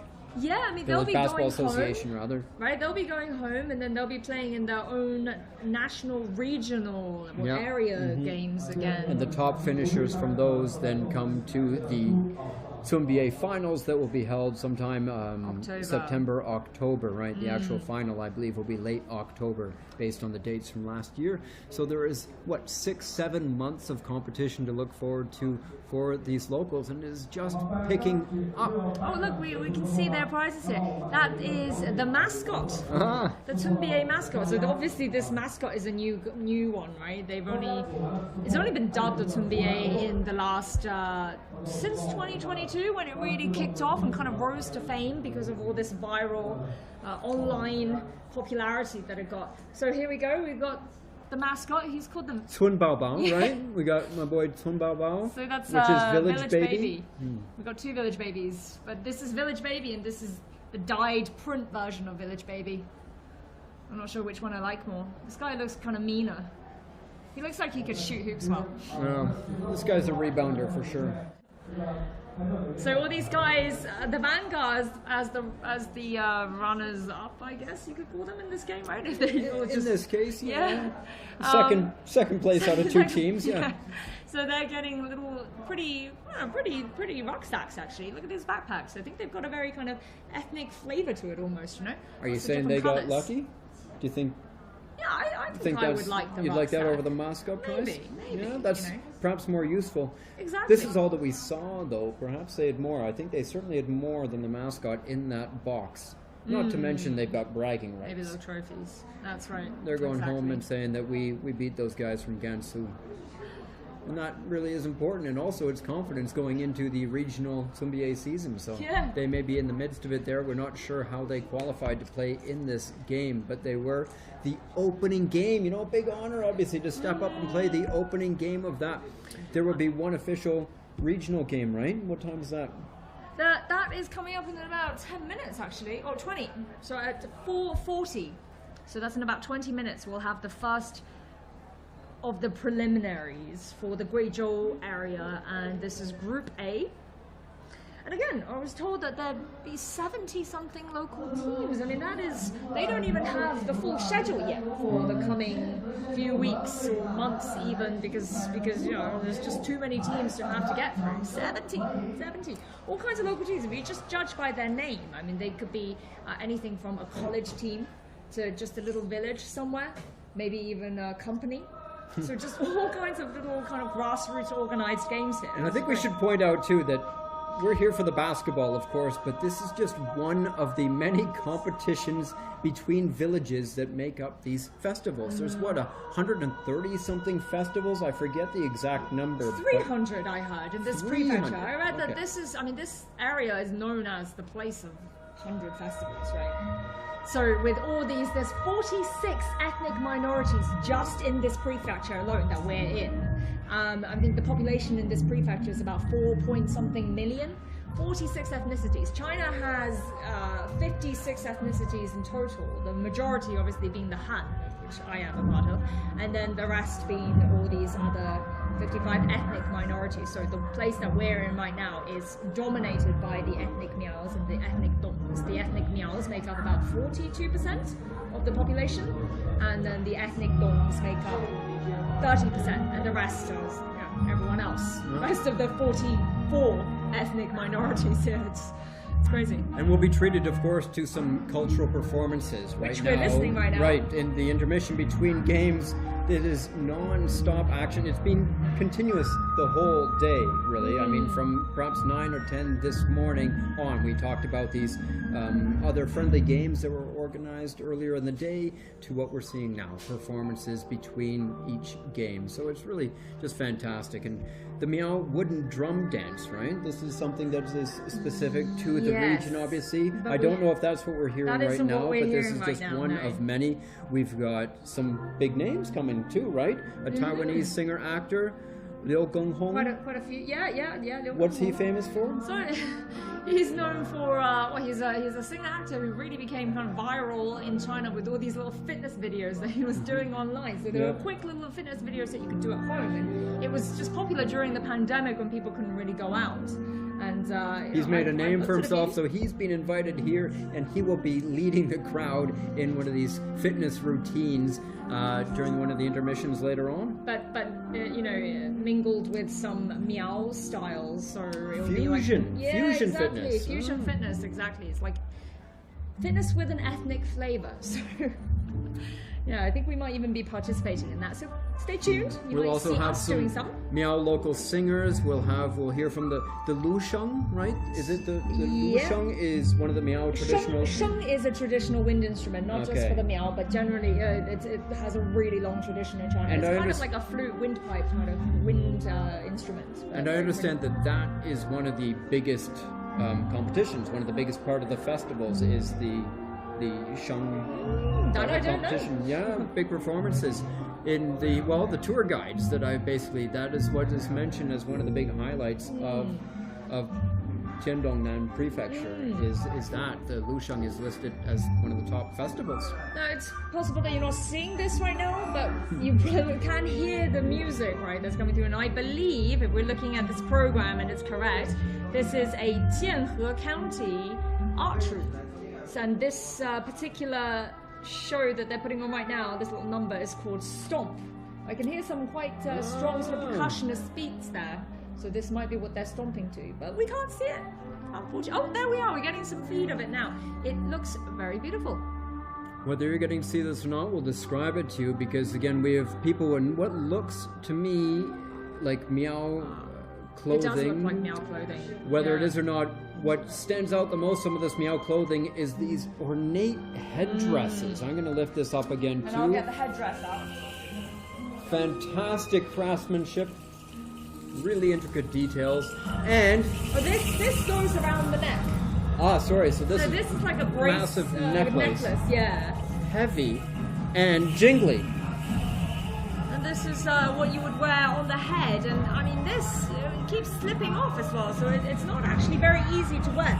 And I think these are very ceremonial, so they don't wear this on a normal day-to-day basis. I'm just going to keep jingling this around while you talk. There we go.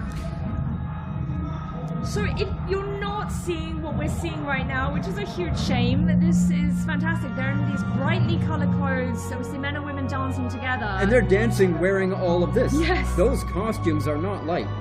Those are pretty heavy, and they're shaking and swinging those around, which is obviously accompanying sound, but that's going to be difficult.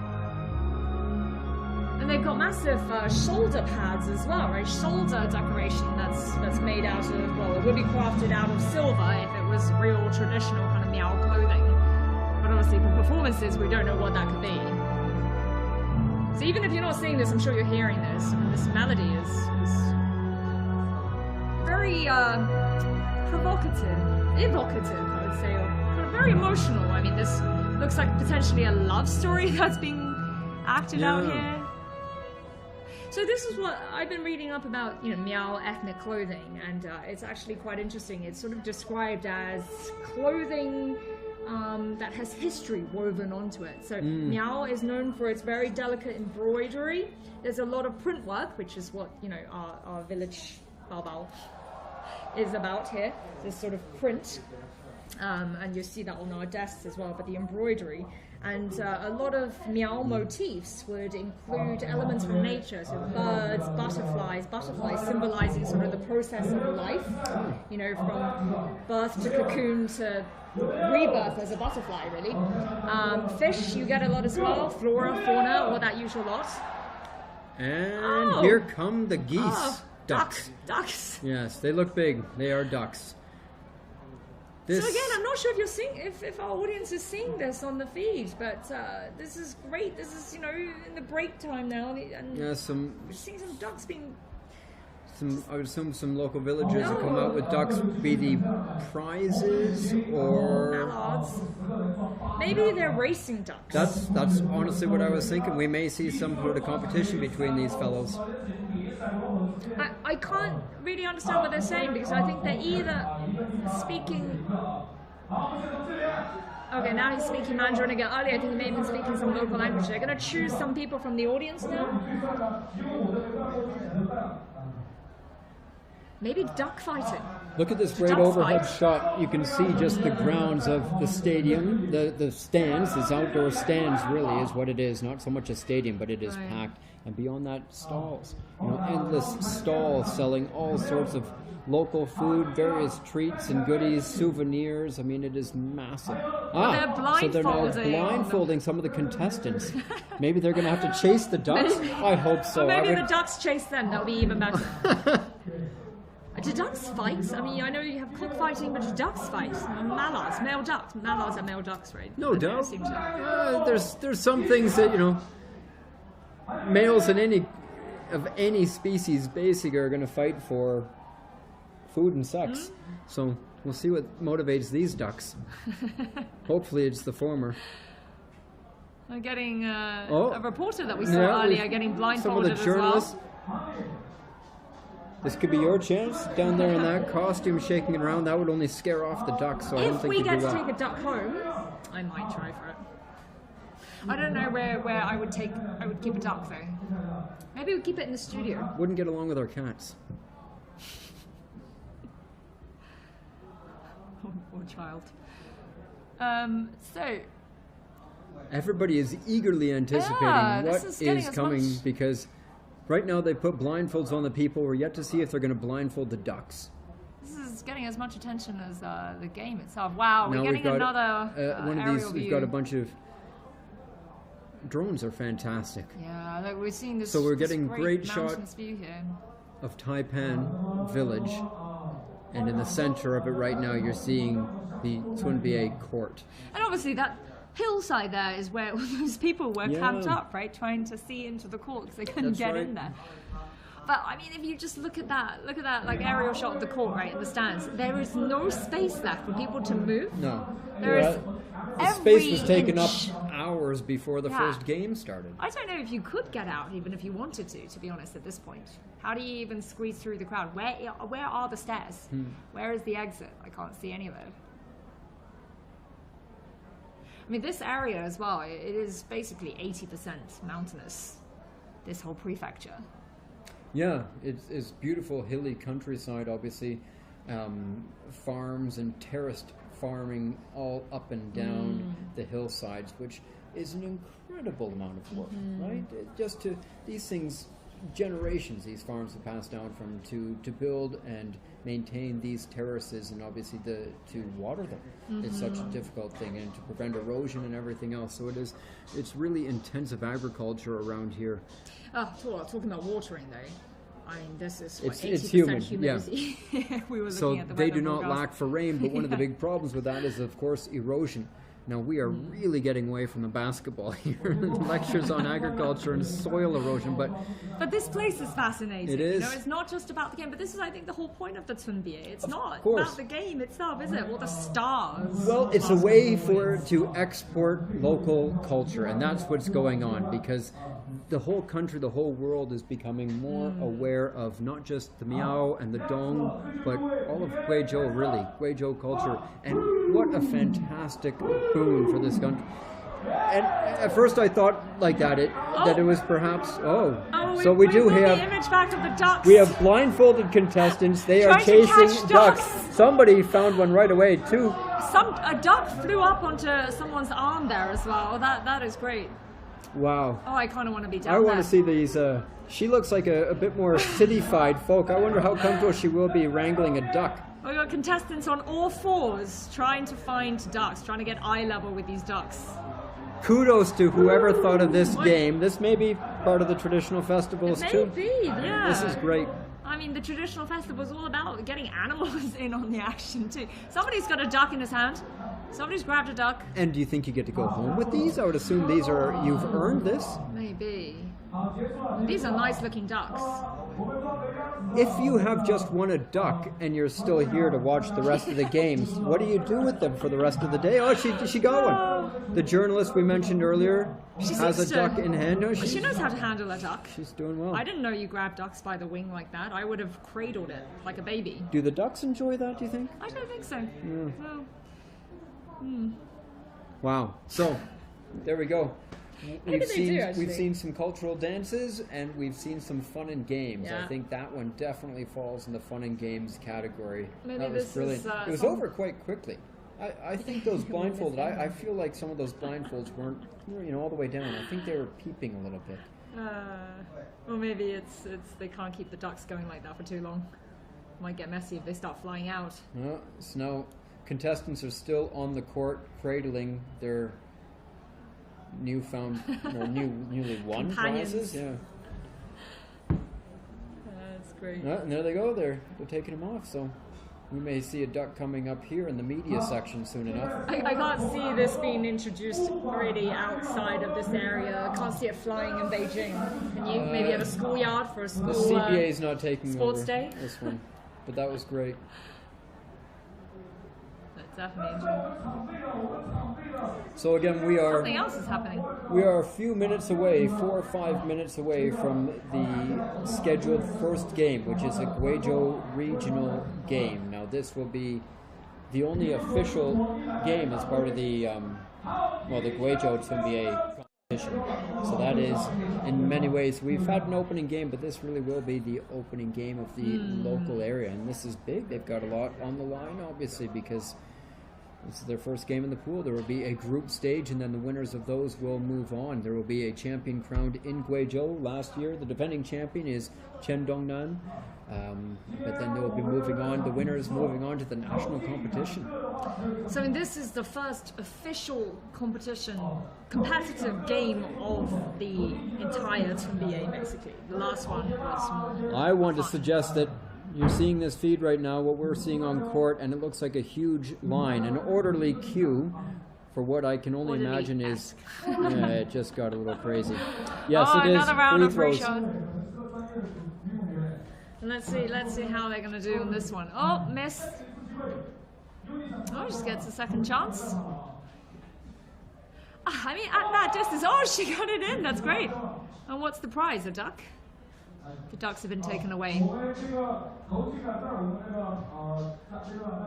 This is also great that they're getting all the spectators involved in this as well. Keeping them occupied. Oh, these guys are doing better than the last round of spectators. I don't think I would have much luck with this at all. Especially not from that distance. Maybe at the top of the key, I want to call it. If I'm wrong, please somebody correct me. This guy's going to get his second chance here.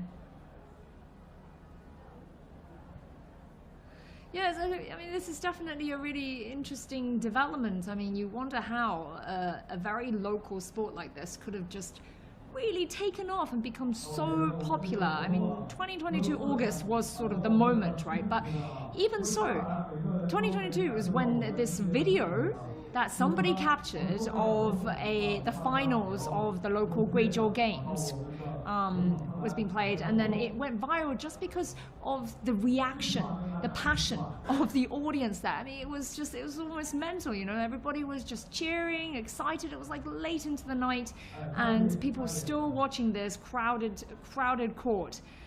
And I mean, I think it's just how real everything is, how local everything is. You know, again, these aren't professional players who are partaking in these games. These are just your average Joe, just your neighbor, really, even, and somebody who just loves basketball.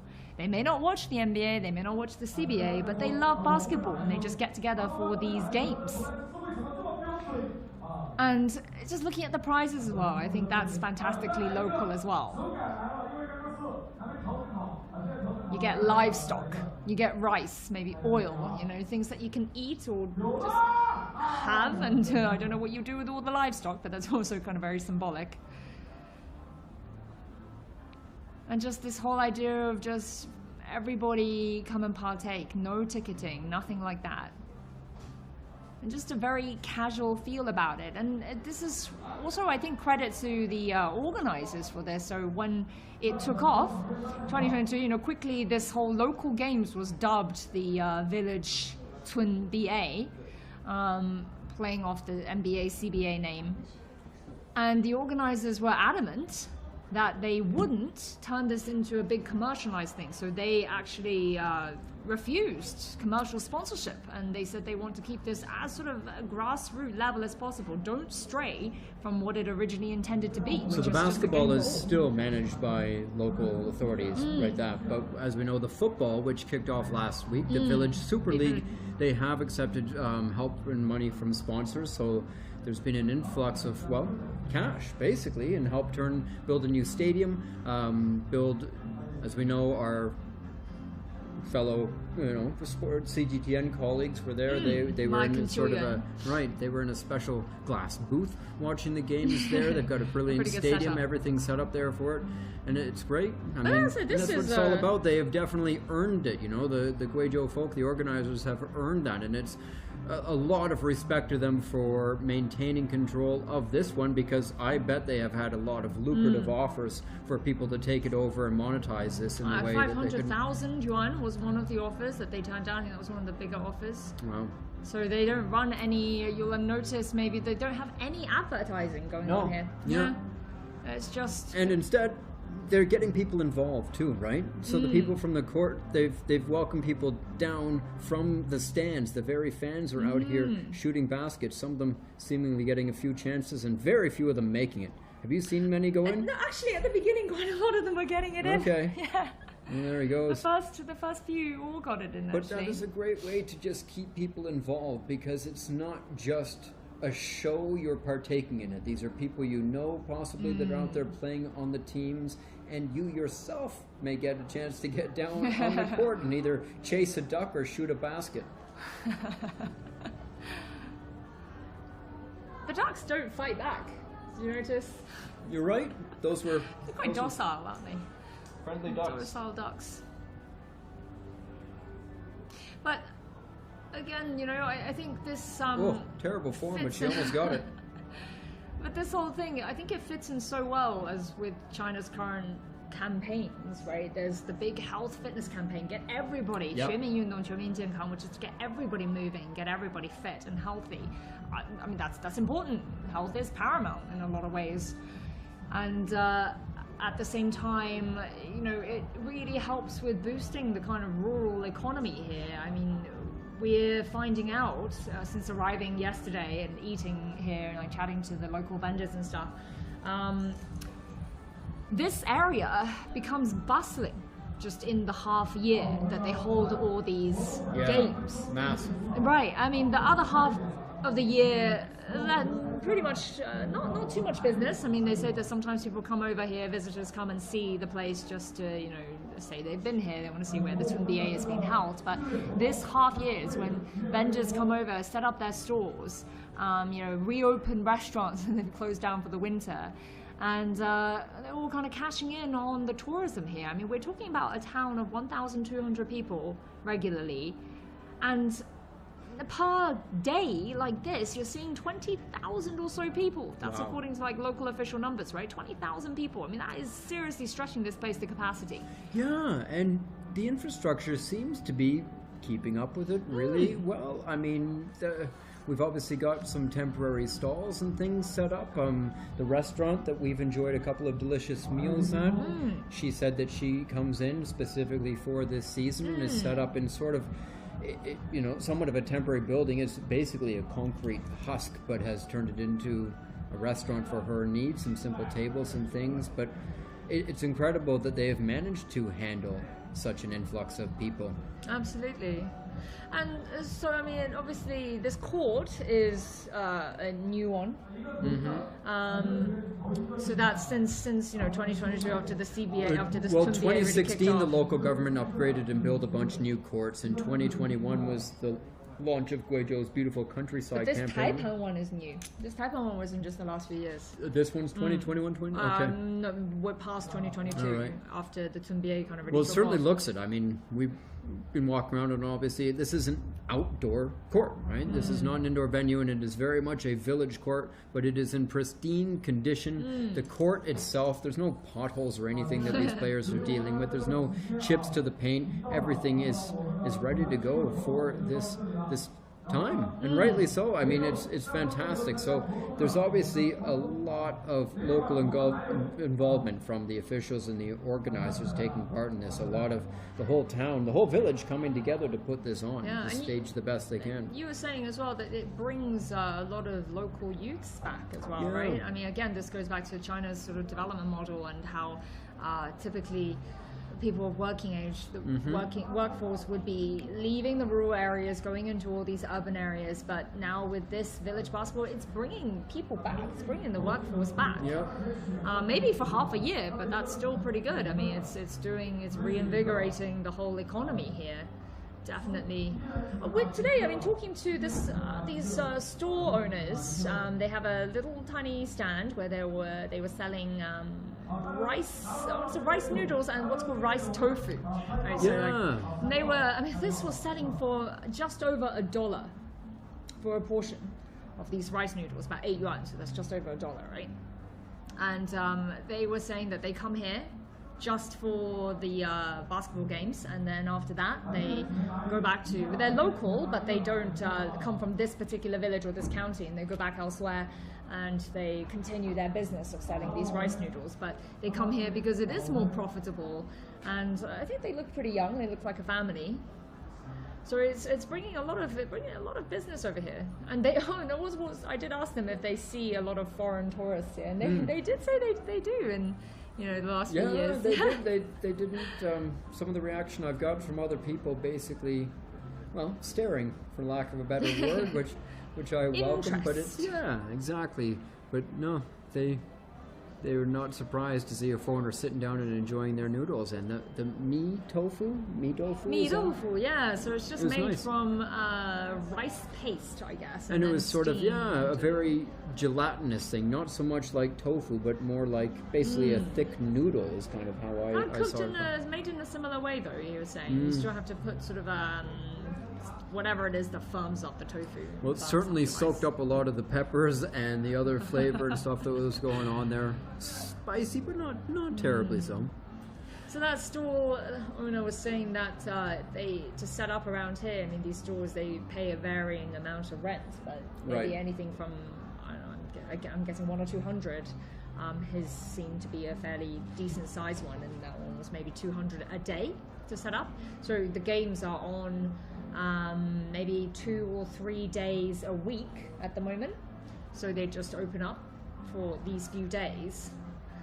So that's the fees, that's the rent they pay, but obviously they're still coming here and doing well. I mean, profiting enough to want to keep coming back here every year. Yeah. For those of you just tuning in, I'm Greg Lafredi, joined by Zhao Yang of CGTN. We're here at the Hello. Opening day of the Village Basketball Association, the Twin NBA as it has been affectionately termed, and that's a brilliant name, obviously playing off the CBA and NBA and many other big basketball associations. And when we talk about size, that doesn't take into account passion and enthusiasm, which this one has in spades.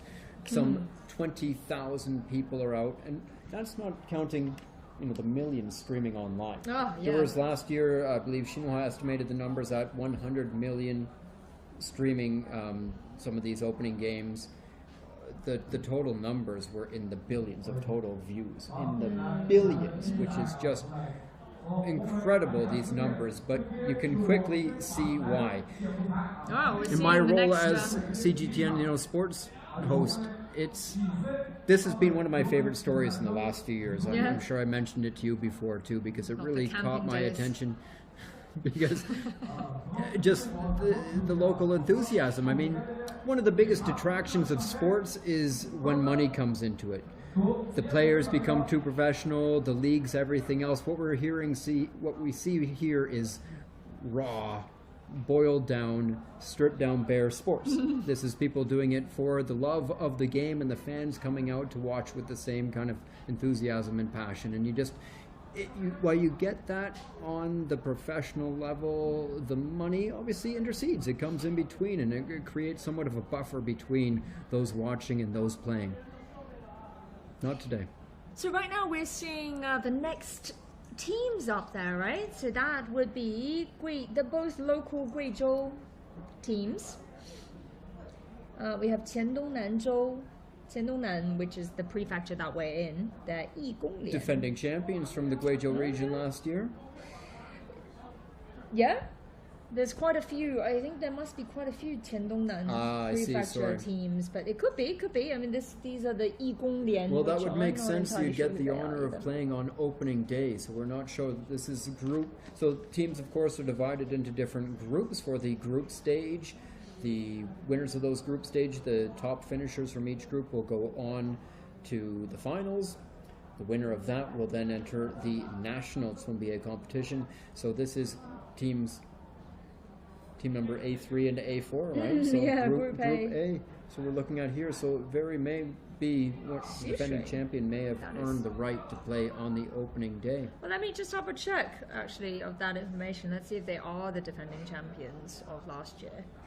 Of the Guizhou area, obviously, right? You mean not the national squad. The national champion was Guangdong Shaxi. So the national VBA champion, and this was played October 28th, was the final game last year. So we are just in the start of a 7-month-long season that will crown the eventual champions. This is all part of the ethnic festivals, the Miao festivals that go on throughout the year. And this is an annual thing. And the basketball in itself, I thought originally that basketball was a newer thing. Somewhat of a newer sport going back, and that basketball popularity in China has really grown since the 80s and stuff. But no, 1936, it's one of the original competitions going back to 1936. Basketball has been, and it's never missed a year. They have never missed a year, regardless of weather, circumstances, whatever, pandemic, they're still playing basketball. Well, that's when they became viral. It was during the pandemic, 2022, August. It's true. But Greg, I want to add something here, actually. I mean, yeah, they played basketball for decades, but, just hearing what some of these locals have been saying, right, from these ethnic villages and stuff. Okay, so their basketball is kind of very different from what we're seeing here. I mean, we're talking about people saying that, when they don't have a court, they literally would just hoist up some wooden board somewhere and then fashion their own little metal hoop a bunch out of whatever they towels can or find. Rags tied together, bound together to make a basketball. Exactly. I mean, this is the same Not kind necessarily of adhering to rules. It's just about getting on just about playing. This is the same kind of passion you hear, sort of football in poor areas, or indeed basketball. I've heard stories of basketball being played like this in America in various, say, rural or poor areas as well, wherever you can, whatever you can do to just go and play. And that is the underlying feature of all this. Is just people out playing, having fun, and it's drawing a crowd, and it's not a small crowd at that.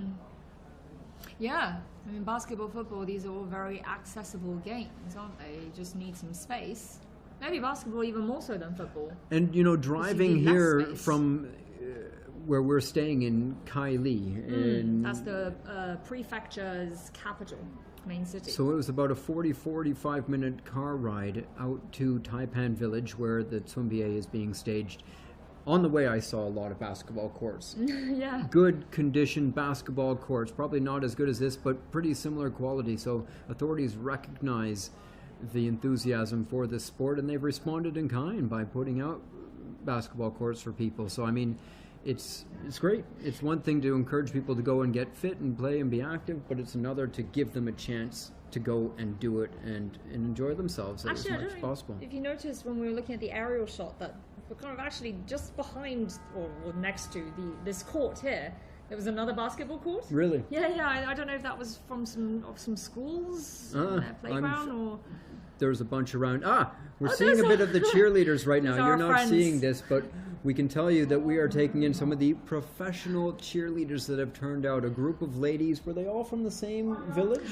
They didn't say, but they seem to be pretty good friends. I mean, they seem to come here every year. It's pretty organized. They're wearing the same outfits. And it wasn't like they came to support a specific team. They were just coming out to support the whole event. So Yeah.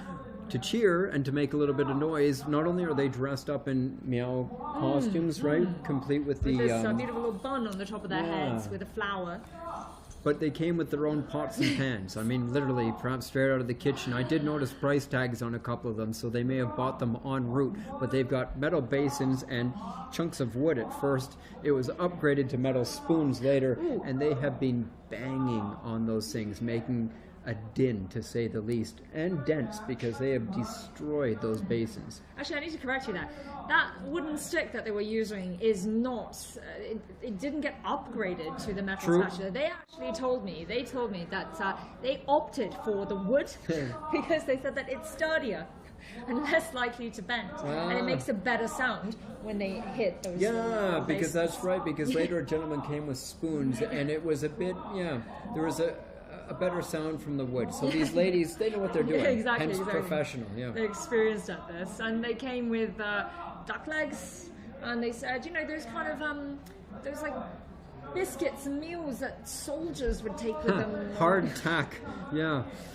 So they're here and ready for, I mean, it must be said that in an article I read from Xinhua last year, one of the vendors nearby talked about the things that were selling the most, and those were ladders. So people are setting up ladders and sitting perched on top of them to get views of the games because the crowd is that dense even beyond the stands.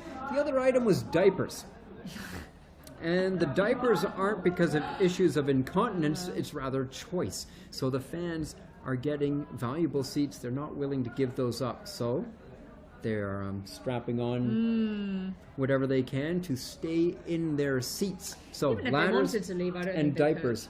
Well, and they'd certainly miss that seat on the way back, because we must stress once again, there are no tickets here. There's no price of admission. The authorities are not trying to capitalize on this, which is just incredible. It is so rare to see in this day and age when everything becomes monetized the second you have a chance. This is such an incredible opportunity. No commercials, no ticket fees. No I mean, advertising at all. not even 1-2 yuan, nothing. No. Now, we are moments away from the opening game. Is this? This is it. This is the Xishui Chamber of Commerce, Xishui Shanghui. And the Chendongnan Versus Prefecture Tiananmen volunteers. So those are the translations. So just the work Yigongmian. involved in that, obviously, that to put this out to an English audience. Remember, there are a lot of Chinese streams going out across the country, but this thing has captured and become such a large scale that we're bringing this to you live broadcasting for the first time in English on CGTN. And we hope you're enjoying it. Not just people around China, but the world over.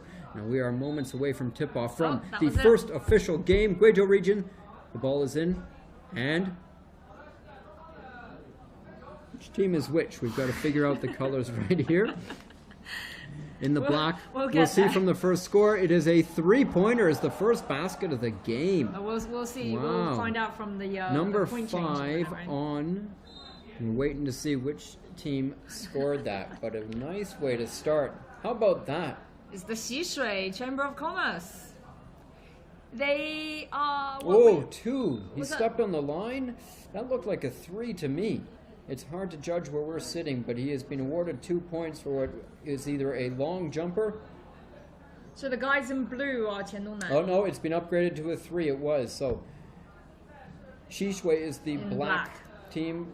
Qiandongnan right in blue and I want to say neon yellow. Looks Wow. like it. And look at the good movement. Whoa. Oh, is that a little- Xishui is looking pretty sharp. Qiandongnan. Okay. So they're composed. They're bringing it up. They're setting up a play. Looking for a corner 3. Fake the shot. And he must have stepped out of bounds. Yeah, he stepped out of bounds on the line receiving that pass. Xishui back in control. 3-0. 1 basket. All 3 points. Setting up for a look. Xishui bringing it inside. Again, another long jumper. Qiandongnan bringing it up the court now. Whoa, a little hasty there. Might have been a tip from the defense, but either way, it is another turnover. So Qiandongnan yet to really threaten much. They did get 1 shot off that hit the rim, but early days. We're playing FIBA rules here in China. This is 4 10-minute quarters, the 3-point line, and everything else. The other rules are again FIBA oriented. FIBA being the global governing body of basketball. That's who puts on the Basketball World Cup, as opposed to the NBA, which has slightly different rules, different 3-point lines. A big block from Xishui. Wow, get that out of here. So, Greg, here's the thing. We actually have no information on these 2 teams. We do and not. Their players. No. We do not. I'm going to make up for it with You lot of can talk. yeah, There we go. and you know, you can name them by their attributes, right? and numbers. Conveniently, they've got numbers, and if we can see, those are going to be tough to read some of those names as well. I don't think they have names on their jerseys. The opening game we saw earlier, the exhibition between Guizhou That and was quick scoring, right? This one it seems was to it's early days, but yeah, I mean the 3 to start off, but that might not have been a sign of things come. I mean, those guys coming, you would have expected they picked a pretty impressive team Yeah, from that's what I Guizhou was and wondering. from be Hunan. Hunan. Thank you. So those guys traveled all the way here, so perhaps they were regional champions to begin with, whereas this is, just the first group stage game. And actually, just a little interesting fact for you: the Hunan Meishan Warriors. Meishan is actually a mountain that is known for a certain branch of martial arts. So there we go. Maybe they don't just play basketball. It's probably a good thing they won. You wouldn't want to run into those guys in the parking lot after. I don't think anyone will be getting anywhere in the parking lot. It's full. Last year, we determined that the regional Guizhou champions were a Qiandongnan team. But do you I know wasn't able to find the Okay. information on which team it was, and I didn't see too much on this particular volunteers team. Whoa, very good. Could We be got newcomers for that all looks we like a 3-pointer as well. We may have a tie game already. 2 baskets scored, and it's 3-3. So Qiandongnan may have just tied it up. His foot may have been on the line. We're waiting to see the score, but it was... Ooh, another 3 attempt from Xishui. He just misses. It's off the rim. Xishui rebound. They've got it back. They've got another chance. And dropped again. Oh, Qiandongnan, defensive rebound. They're bringing it up the court. Number 29 fakes the shot. He works inside. He pulls up for a long jumper. Misses. Number 19, who scored the first and only points for Xishui, is bringing it up the court. Number 10, rather. My apologies. Xishui. Working around the outside. Oh, almost a turnover there. They got it back. Number 10, bring it in. no. Oh, good attempt. Good effort on the rebound. One thing that's clear right away, there's no 200-centimeter individuals on this court. Unless these No. guys are all even. In the exhibition game we saw earlier, there were at least 3 or 4 men that were over 200 centimeters tall, all of whom were probably former college players. These guys look more my size. I'm always quite impressed by the spring that these athletes have. I mean, those hoops are 3 meters tall, right? 10 feet, yeah, not quite 3 meters. Okay.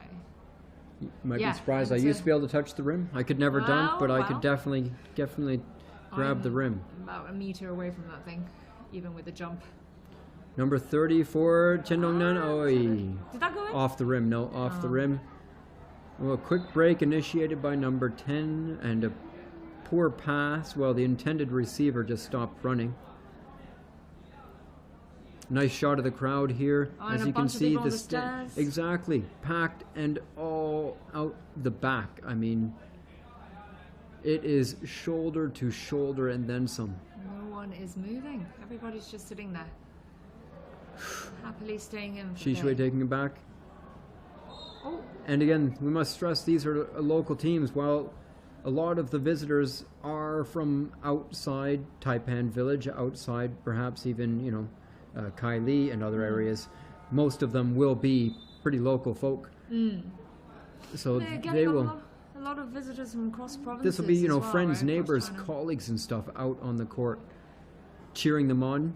I'm sure there's some jeers, but on the whole, it's been just really warm and positive. I don't think there's certainly no booze. No. There is nothing negative that we've seen all day. What a It spectacle! is heaving. What? I like that mascot. For just those sort of- who are just tuning in or joining or just finding out about the Tunbie for the first time, this viral online sensation, we are here live in Taipan Village watching this all go down. It's opening day of the 2024 season. There are millions of people watching this online right now, not to mention the thousands of fans in the village to take this in. It's just an explosion of sport and entertainment. I mean, it is just too good. I mean, Chendong now with a fast break. Sorry to interrupt you. And a quick layup. Hey. There we go. Chendong now just took a lead, 5-3 right now. We're about midway through the first quarter.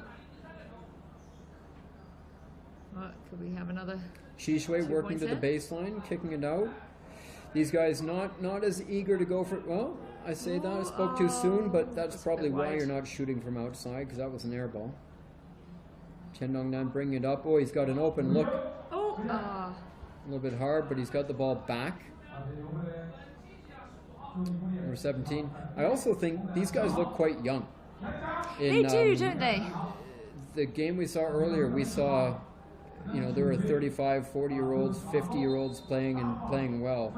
These guys all look pretty young. Well, this is what our local driver was telling us. He's saying that most of the players in the region are probably university age or, just graduated or something. They probably have more of a chance to kind of play with each other. But they do have teams, especially for kind of middle-aged men. So maybe So in there's their hope for 40s me and yet. 50s. Yeah. 40s and 50s, playing in their own little leagues as well. Yeah, I mean, that's a pretty standard thing. Over 35 is often the cutoff. It was in the football and rugby that I played. In basketball, obviously, you don't have some of the physical aspect that you do in rugby, so it's important to keep the old guys separate. But in basketball, as we saw earlier, there was a 40-year-old No, Ji your Le that favorite was- Gilo was oh, he 51, actually. No, Yeah, he was- Ji Le is 40. You check your notes again. Oh no, I I'm would sure not make it's a mistake 51. There about is a Ji Le. Gilo looked to be in really good shape, actually. Ji Le was tearing it up. He scored at least 15 points and some of the key baskets, and he was 40 is young. he was a composed force. I hope so, because 40 is the I got new a few 30. years on that. But there is a 51-year-old with the Hunan Meishan. I'm not sure if we saw him on the court. but, Interestingly, both teams seem younger, and Yeah. perhaps also, interestingly, they haven't scored many points yet. It is still you 5-3 think for I Chendongnan. think it has something to do with the age and experience, maybe? Absolutely, Tactic. absolutely, Yeah? yeah. Not as seasoned. I mean, the legs go, but your shooting form and stuff stays for a while. They say power and precision are the last things to go. What's the average age in the CBA? In their 20, 30s. yeah, I mean 25 to 30, definitely. you get kids drafted out of universities, and then they go on to careers there. But sometimes it can take a few years to get up to speed of that. And then in the CBA, you've got a huge influx of foreign players. Every team has foreign players, I believe. Oh, a nice three, a very composed shot from number 11 of Guizhou to give them a 1-point lead. It is now 6-5 Guizhou. They've scored 2 3-pointers. That is it.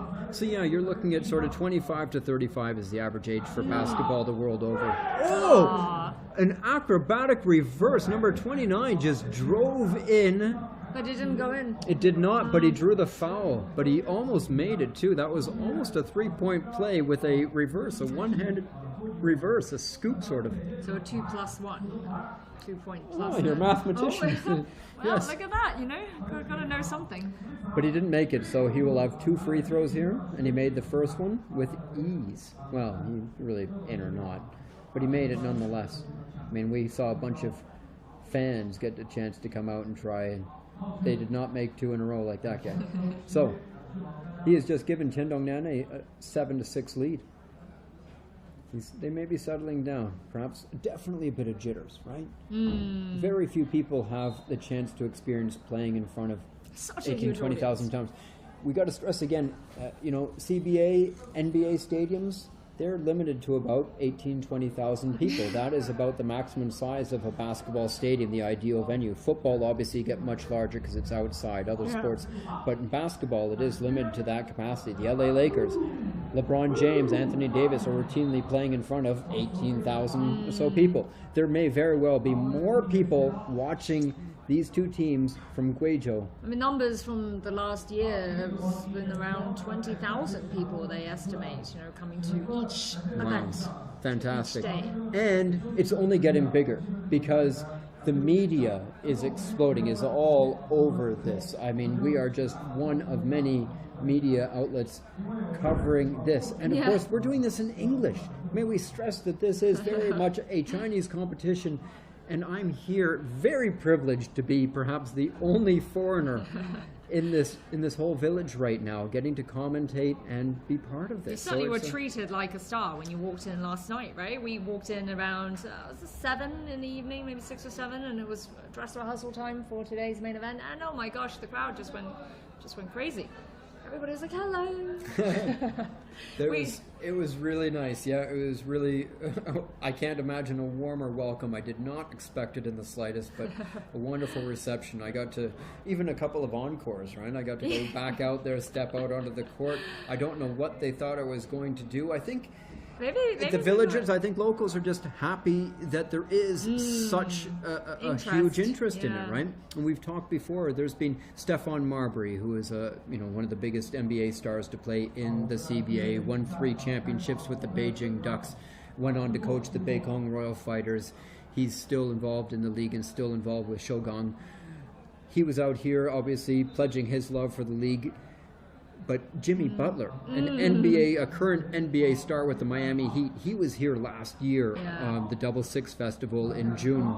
That really made headlines. And fantastic. And he was wearing some of the same Miao ethnic clothing that we are, for this huge smile on his face. And he can be a pretty taciturn guy. And he was clearly having a fantastic time, and that is a memory that he will cherish forever. I think he was also trying out some local language as well. Really? Which I have to say is incredibly difficult. Those sounds are so hard to replicate. Thank you. Give us thank you again.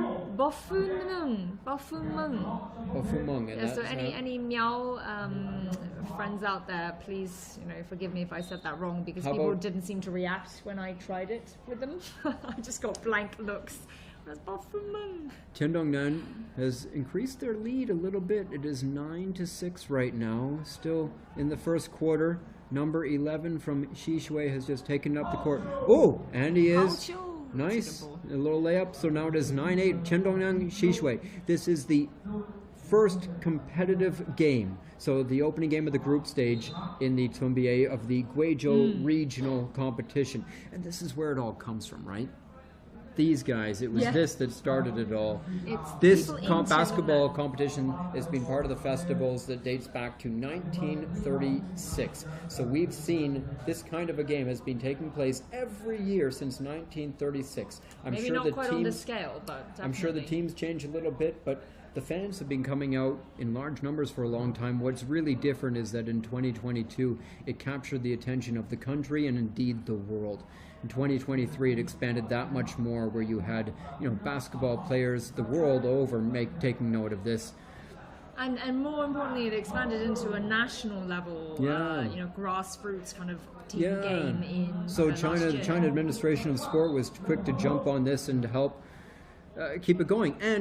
But it's not like they took it away from Taipan Village. The final of the national competition, at least last year, was also played in Taipan Village. always will come back between here. two Guangdong teams. Guangdong Shaxi beat another Guangdong team, but they played it here in Taipan Village. So I can expect it will be the same this year. People that we've been talking to here as well. Is that it went in? Yeah. Nice. 12-10 right now. Chen Dongnang over Xishui. Xishui bringing the ball up. Oh, 3-point attempt. It was And lacking, again. but Chen Dongnang got it back after a turnover. Ooh, went for a behind the back dribble there. Foul. Oh, So- no. Some of the spectators we were speaking to earlier. Perhaps not, just went out of bounds.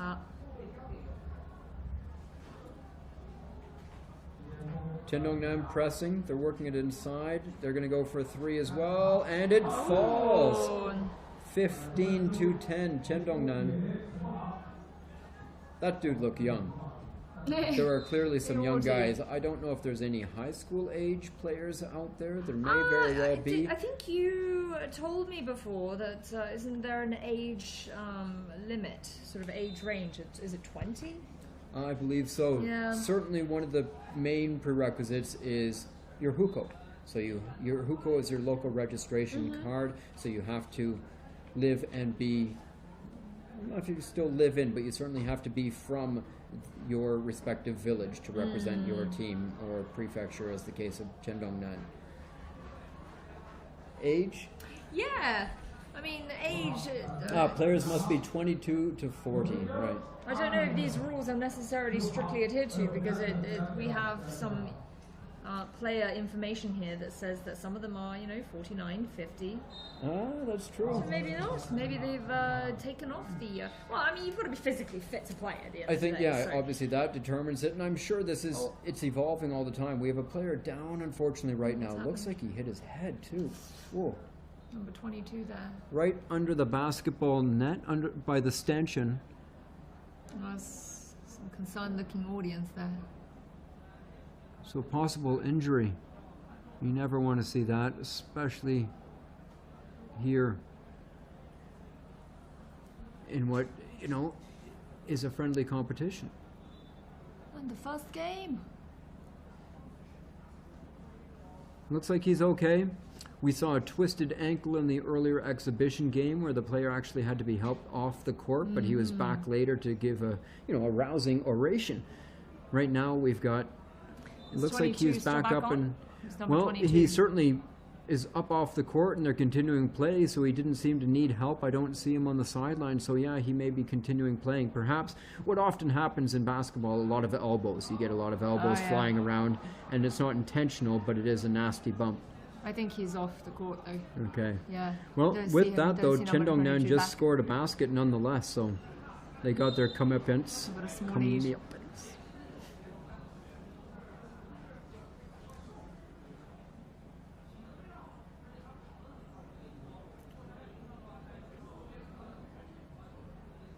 Yeah, 20s, maybe 20s look about right for a lot of these players here.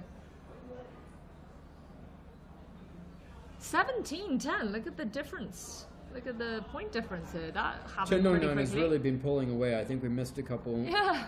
scores there, but they have been. I mean, Xishui has been coming close. Basketball can be a game of bounces and momentum, and it's been pretty close end to end, but they're just getting it to fall. So I mean, it's what, 5:20 right now here, and the whole thing kicked off around 3:05. And looking at the program now, you know, we're expecting 2 more little friendly All-Stars games a little bit later in the night, in the evening, and a bunch of performances in between. So we've got 4 more hours of action to go here. And you know, look I'm at already the a little bit audience. hoarse. I'm not sure. We got to calm down a little bit because this is just the first game, as you say. But I'm just Chen I'm just Dongnan with looking at the another free audience throw there, you here. know. Solid shooting. Free throws are sort of well, it's a very important part of the game, obviously, but Oh, a chance to make 3 points, so that was good. I mean, making 1 of 2 is not bad. Oh, Guizhou just missed a layup. Chen Dongnan with the rebound. So they are 8 points ahead. It is 18-10 late in the first quarter.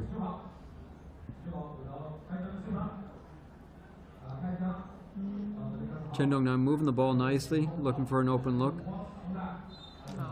Guizhou, you can tell, is playing a zone defense, right? They're not trying to chase the ball man-to-man. They're just sort of holding a shell, a defensive shell, to not let them inside for a closer shot. Do you think it's possible that maybe they're all really tall so you can't tell? It is entirely possible. Yeah, we could be looking at a It could sea all of be sort of 119. 6'5"ers. Yeah. Ooh. Oh, I thought he had that. So he had. The referee's ruling that he was. Oh no, he's giving him 2 shots. So he's ruling that he. Ah, sorry, it is from the sidelines. No, I can he hear our thought he had a cheerleaders out shooting there foul. again. He had not. The referee ruled that he had not started the action of shooting when he got fouled. So it was a little bit before, but he almost. It looked like, because he did make the basket, it could have been that rare 3-point play. I could hear our cheerleaders banging on their little basins there. It makes a very distinctive sound. And they've totally bashed this thing in, but I like it when you pointed that out, and they were like, "It's okay, we just bash it the other way, and then Cool. reshape it again."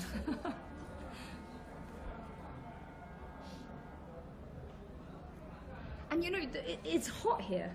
It's about 26 degrees or so. Yeah, I mean, it is definitely full-on spring, verging on summer, but it's the humidity too, right? Not it a is lot of air moving around. No, it is a very green, lush place, Taipan Village.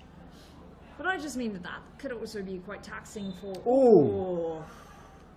Perhaps looked worse than it was. No, He seems shrugged right. it off. Yeah, when it looked like he took a shoulder to the chest. It wasn't the face, luckily. Did he get the foul? No. Well, he did, but it is still an inbounds for Guizhou. But this sort of humidity must be quite tough for athletes, right? I mean, Yeah, definitely. it's not so much the heat, but the humidity. I mean, you It's just, true. It is hard to play in. it's Guizhou with a couple stifling. free throws here. Chance to close in. Oh, he missed it. It is 18-10, Chen Dongnan. So Guizhou has some work to do here.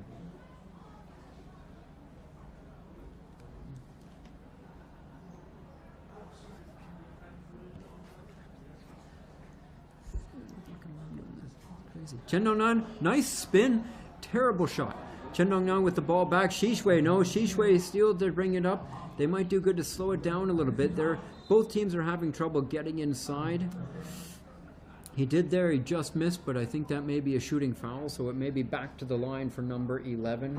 You got to capitalize on these free throws, especially in basketball at this level. If you can make those free throws, that represents a significant amount of points.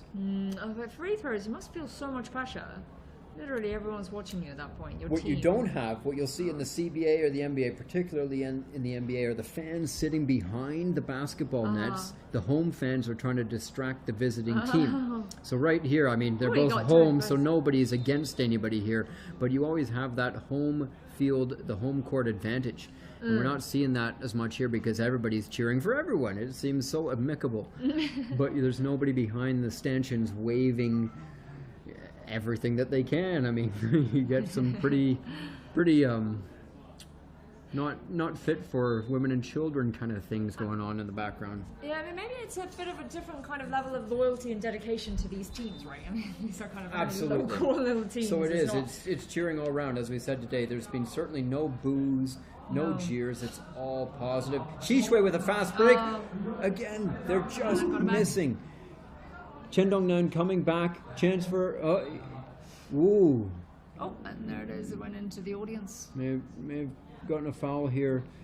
Number 5 looking a little frustrated, I got to say, for Xishui. They are coming close. They're just not getting the bounces, whereas Chen Dongnan have had, well, better shots.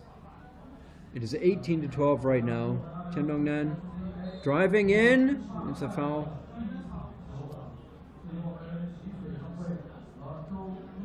Like you can see all those people standing at the back, at the top of the stands. Yeah.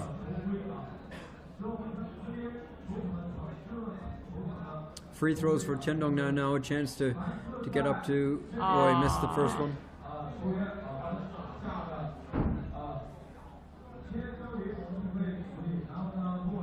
So we'll get the second one in.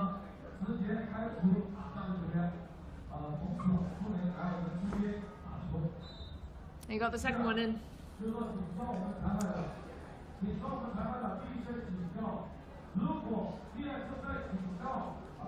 Oh, I think they're talking about some warning there. Oh, good work inside. Xishui. Oh, nice rebound. Xishui, unfortunate. No, Chen Dongnan with the ball back. There's some...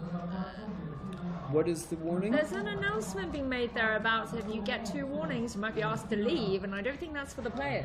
I think that might be someone in the audience. Really? Well, it seems pretty docile and encouraging, but it's hard to tell from our vantage point. Oh. But what we can see is Chen Dongnan. Nice work inside. Oh, that is a hard foul. So how pretty many tough. free shots does that mean? Well, 2. It's certainly, I don't think it's enough to warrant a technical foul. Okay. Technical foul is when you're swearing or it could be for a sportsmanship. variety of things, but for a really hard foul where you get a warning against yourself, whereas a general foul is just, well, same. If you get 5 fouls in the course of the game, you foul out. So that player is then out. He can no longer play. So each person's fouls will be counted by the officials. I see. I see for now. I'm pretty sure you've explained all this to me before.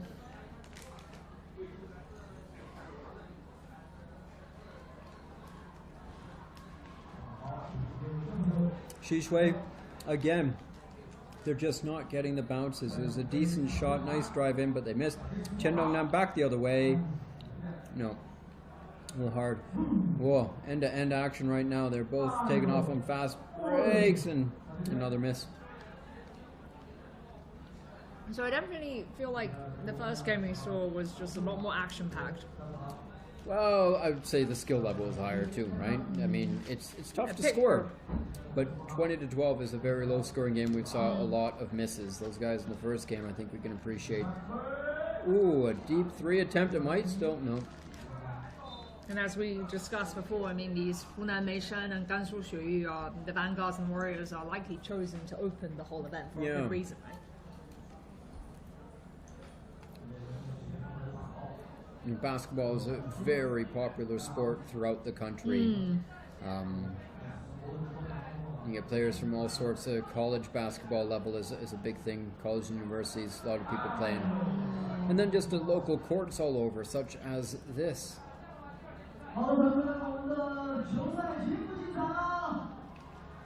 So that is... I've got some little events, fun activities going on now in the intermissions. So are we at halftime now? Is that the end of the second quarter? I think so, actually. That's very likely, but right now they're saying that we have a Miao, so that's the local majority ethnicity here, showing us some wushu. Whoa, wow. Yeah, that is the halftime. Wow. Miao style wushu, I don't know if that's much different to... Well, there's so many different branches of wushu, right? So wushu just in general is just all kinds of martial arts, and They're waving benches. These boys look young.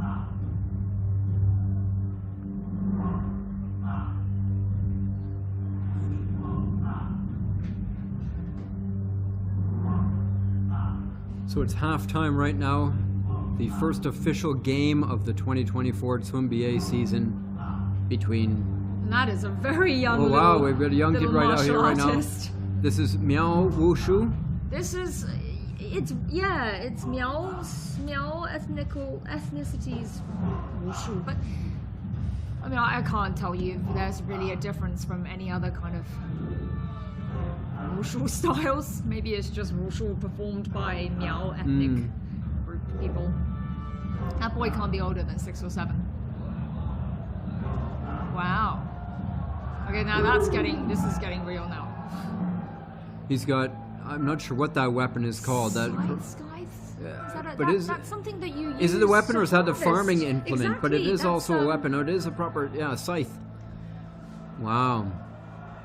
It looks sharp too. Wow. Jeez. I guess this is the very kind of ethnic element of it.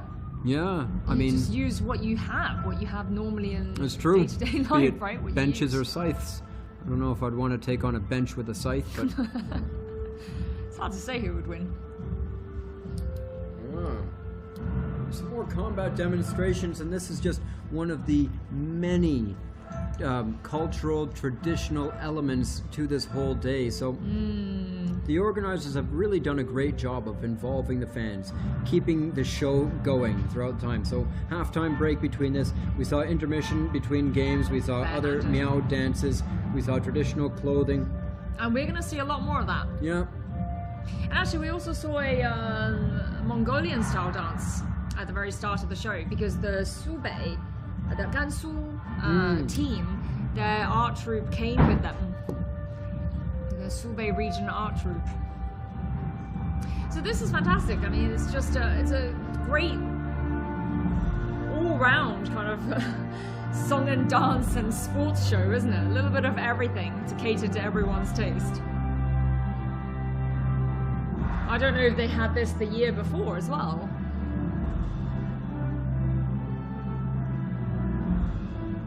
But certainly today, this program is going to be packed with a lot of culture, not just sports. No.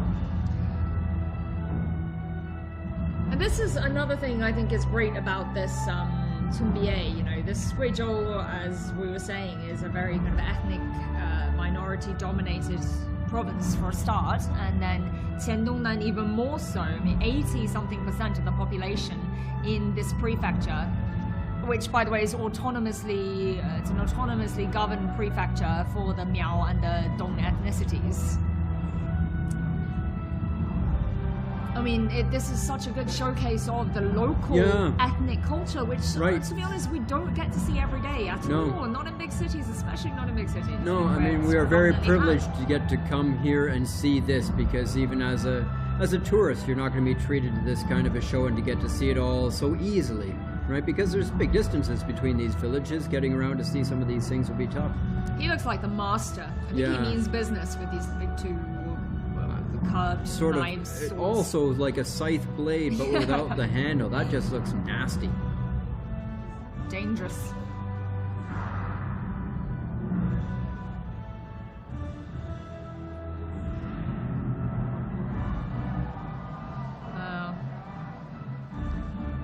I like the benches. I like the young kid. He just had a stick. I'm not sure, a staff? I'm not sure what you'd call that.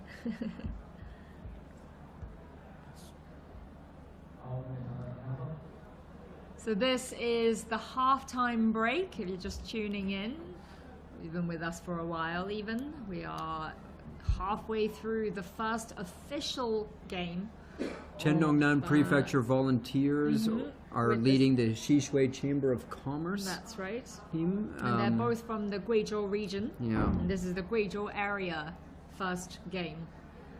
And all this is going to culminate, we're talking about months of competition across China, and all this is going to culminate in the final nationals finals, and that will be in October, and they will be in Taipan.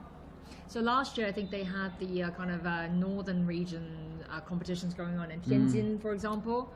And then, for the eastern regions, southern regions, all the different regions, western probably as well. And it all culminated in the finals here. Yeah, October 28th finals was the come back date to of the Taiwan. final game last year, and won by Guangdong Shaxi. So we're going to have to come full circle, right? You got to end where it starts. The Guizhou champion last year was a Chendongnan team, but Chendongnan Prefecture, being the entire prefecture, obviously they've got a lot of different teams, so we're not sure that it was this one.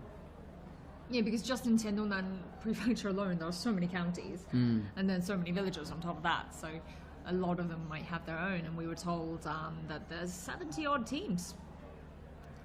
So it's going to be a long, busy schedule.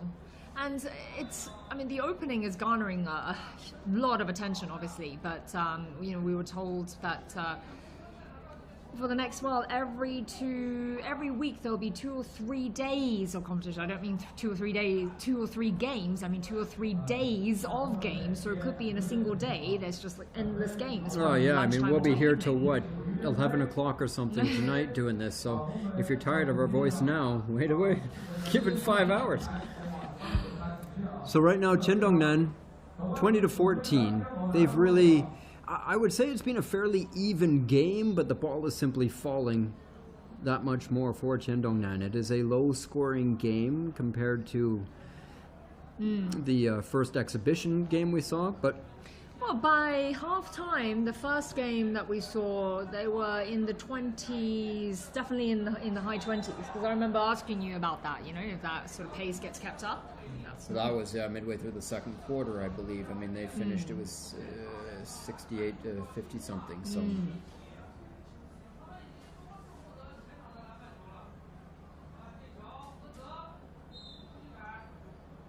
Oh, somebody fell there. Seems all right.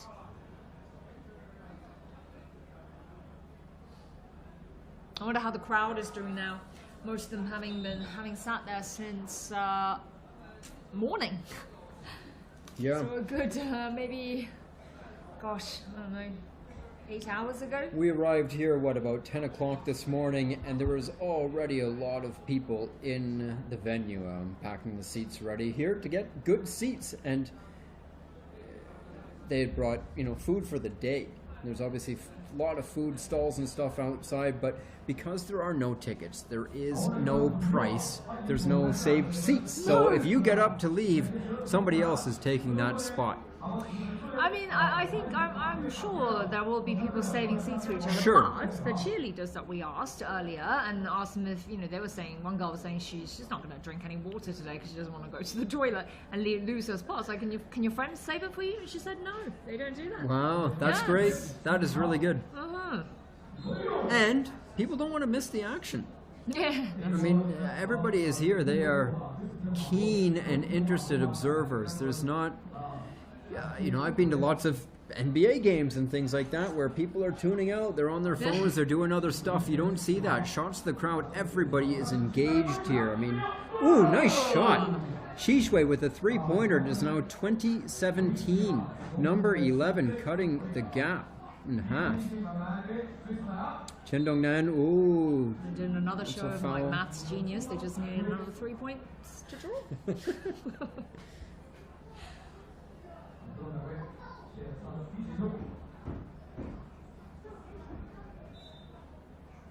So Chendongnan in possession right now. Another foul. Oh, traveling. I think it was traveling. So that is an offensive foul. Turnover. Shishui is going to get the ball. They inbounds it. And they're bringing it up. Shishui. Oh, they've had a lot of trouble getting inside. I mean, their points have mainly come from threes and from outside shots, a couple of free throws. But they really have.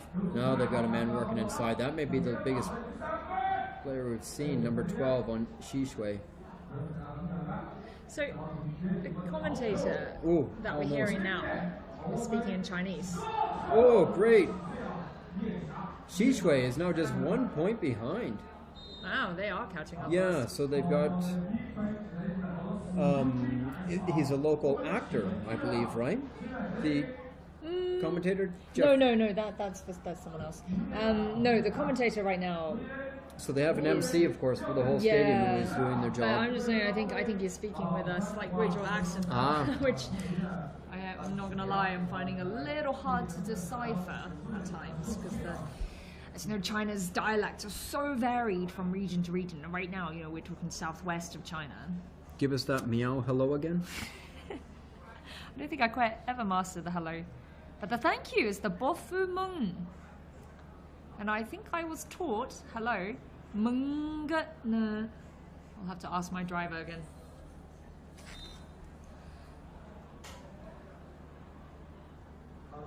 And they're back in play.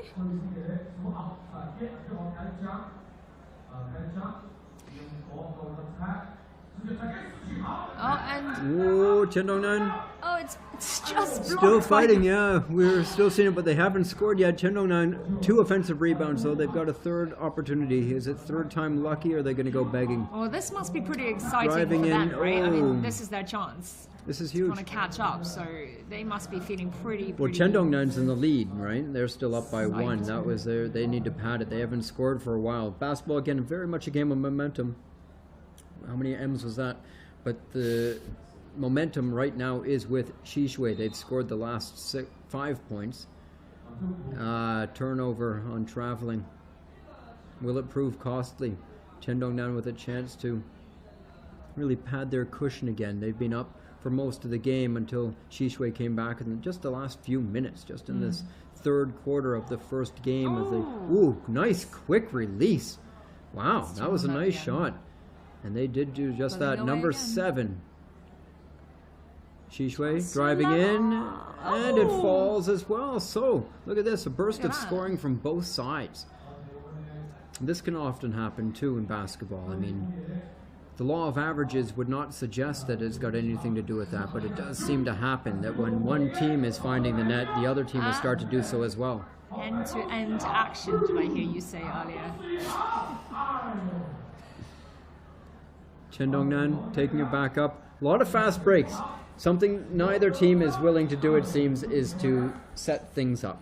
Whether, setting plays and stuff is a lot of structure in basketball. They probably have some worked out, but mainly it's, one person trying to take it in and score, and That counted? I believe so. Well, I think he was fouled in the act of shooting, so he's got a chance at a 3-point play. He does. Guizhou with a chance to tie it up on an and one basket. Let's see. But Guizhou is now leading. Earlier was Chen Dongnan. Oh, sorry. Yeah. Okay, I thought he was just Chen at Dongnan 21 was with in the lead. that, but you're right. He has taken the lead for Guizhou. Number 5. He scored their first basket, a 3-pointer, and he makes a 3-point play. It is 24-22. Guizhou. It's now overtaken. Chen Dongnan was in the lead just a The few whole minutes earlier. most of the game, yeah. They've now just overtaken them. Again, they've been on this nice run. They got 1 basket in the interval, but it's been 9-2 run for Guizhou. Is that? And Guizhou with the ball back, slow it down. Oh no, they've got 2 men sitting down the court. Pulls it out for a 3-pointer, misses. So perhaps some hasty shots. You might want to try and set it up a little bit more, but Chen Dongnan with another chance, driving in. Layup high off the glass, and it is a tie game. Kobe Bryant's number. Crowd is getting excited. Ooh, and just like that, Just always trying to claw back. the score has suddenly changed. Maybe there was a mistake in the scoring earlier. We are working off the same feed you are. We're trying to keep track. She says 1922, but No, it was 24, that's wrong. 24. It is definitely 26-24. I just saw a flash of the scoreboard. So where we are sitting, we are actually back there we go, of it's the back. action. We'd love to. Yeah? Can we step outside and watch this live? No, we are sitting back and watching the still in our same little feed room. you are. It would be fantastic to be able to step outside and watch live. There's not much room out on the balcony. It is that's so why busy it's so that busy. even the media section, the area reserved for the media, the balcony we're on is packed with people, and they're all watching, same as the other fans. I mean, everybody's enjoying this, ourselves as well, but it would be great to be able to step out and watch it live. I'm just going to keep dropping those hints for anybody listening until we get a chance to take these mics and step outside. Ooh, with that, Guizhou, They are really pulling another away now, basket, aren't they? number 5. Number 5. Number 5 is doing well. I'd like to see some personal stats because number 5 has been doing really well. And look at this. Wow. So what was, somewhat of a slow game in scoring, it was just the bounces. We're seeing the bounces now drop, bulging the twine, and Guizhou They're really in on head form by now. 3. Yeah. Ooh. Maybe the first half was just a warm-up. So, 3-point lead for the Guizhou Chamber of Commerce. Shandongnan Prefecture, after leading for the first half and much of the third, are now looking to catch up. But only with a 3-point Oh yeah, difference, right? it is. It's great. It's close. I mean, nobody wants a blowout. You want a close game, so this is perfect. Ooh, kicks it out for a 3. No, he brings it inside, traveling. Wow, now that would not be called in the NBA and dare I say the CBA or FIBA. They allow the pros a lot of latitude. Oh yeah, you often see 2-3 steps. So the traveling rule, you're not allowed to take 2 steps without bouncing the ball. Is that because they don't want to break the kind of momentum of the game? Or is there a reason to Yeah, they just give them a lot of freedom, and there's a lot of traveling going on, but rarely, the biggest ones are when somebody's attacking, so we'll hold the ball to then run in and do a layup, so you're holding the ball and driving in. That guy was just trying to move around a player. I think I just lost my voice. Was just trying to move around a player, and right, he got called for travel. Guizhou, a nice layup. Number 11. Wow, Guizhou is pulling away here.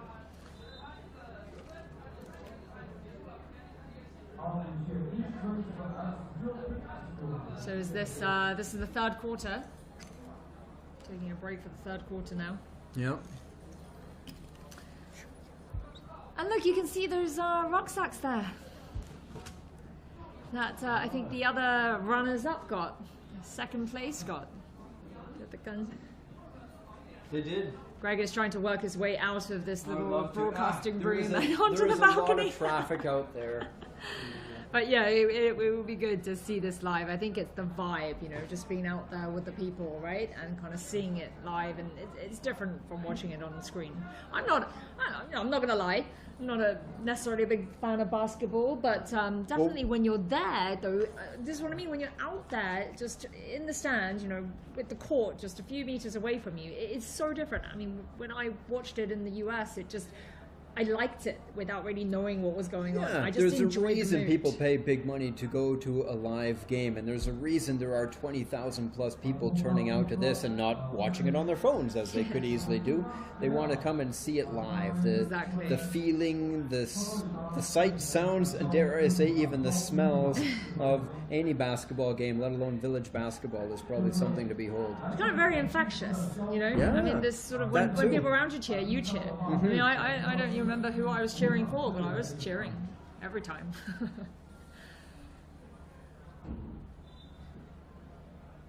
All right. And this is the last quarter, final quarter. Should be the start of the fourth quarter, yeah.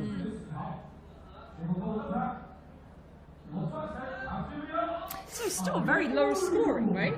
It is. I don't think. Okay. I don't think very low scoring for a lot of the CGTN games. Not at this stage. It was earlier, but then third quarter we saw a flurry of activity and quite a lot of points.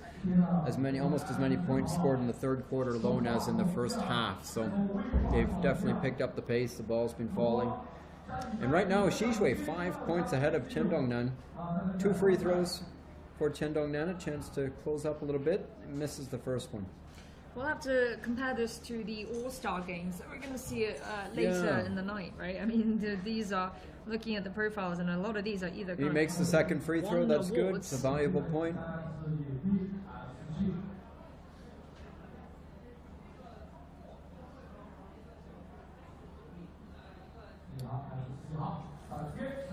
Number 12, spinning in. Oh.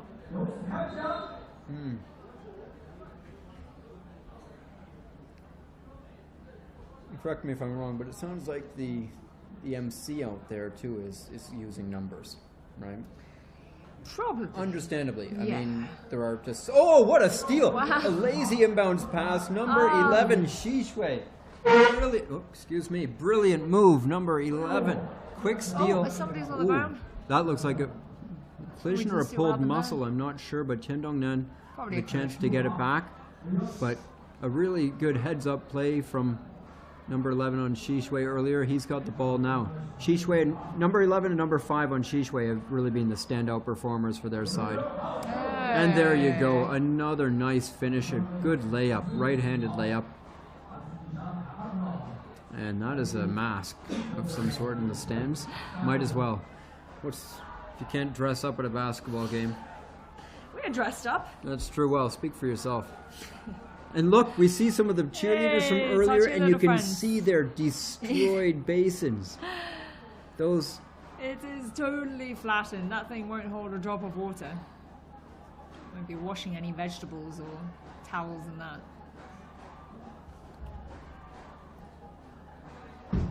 Wow, Susho's really done well. Seemed at the beginning that they were really going to trail, and there we go, overtaken. And there you can hear the bangings of the bangs coming from the cheerleaders again. Yep. So Xishui with a healthy 8-point lead. After really struggling in the first half, Xishui has exploded. Third quarter, that was always the Golden State Warriors' best time. They are still really the third quarter masters, and established a dynasty of championships tripped through up. that. So third quarter is a key time, but obviously it's the fourth quarter, which is the business end of the game, and that's what we are in now. This is the first game of the Village Basketball Association, better known as the Twin BA, between two local Guizhou teams, the Xishui Chamber of Commerce, Chendongnan Prefecture Volunteers, who are trailing by 8 points here in the fourth quarter. And this is opening day of the 2024 season. A deep three-pointer attempt, and it just rims out.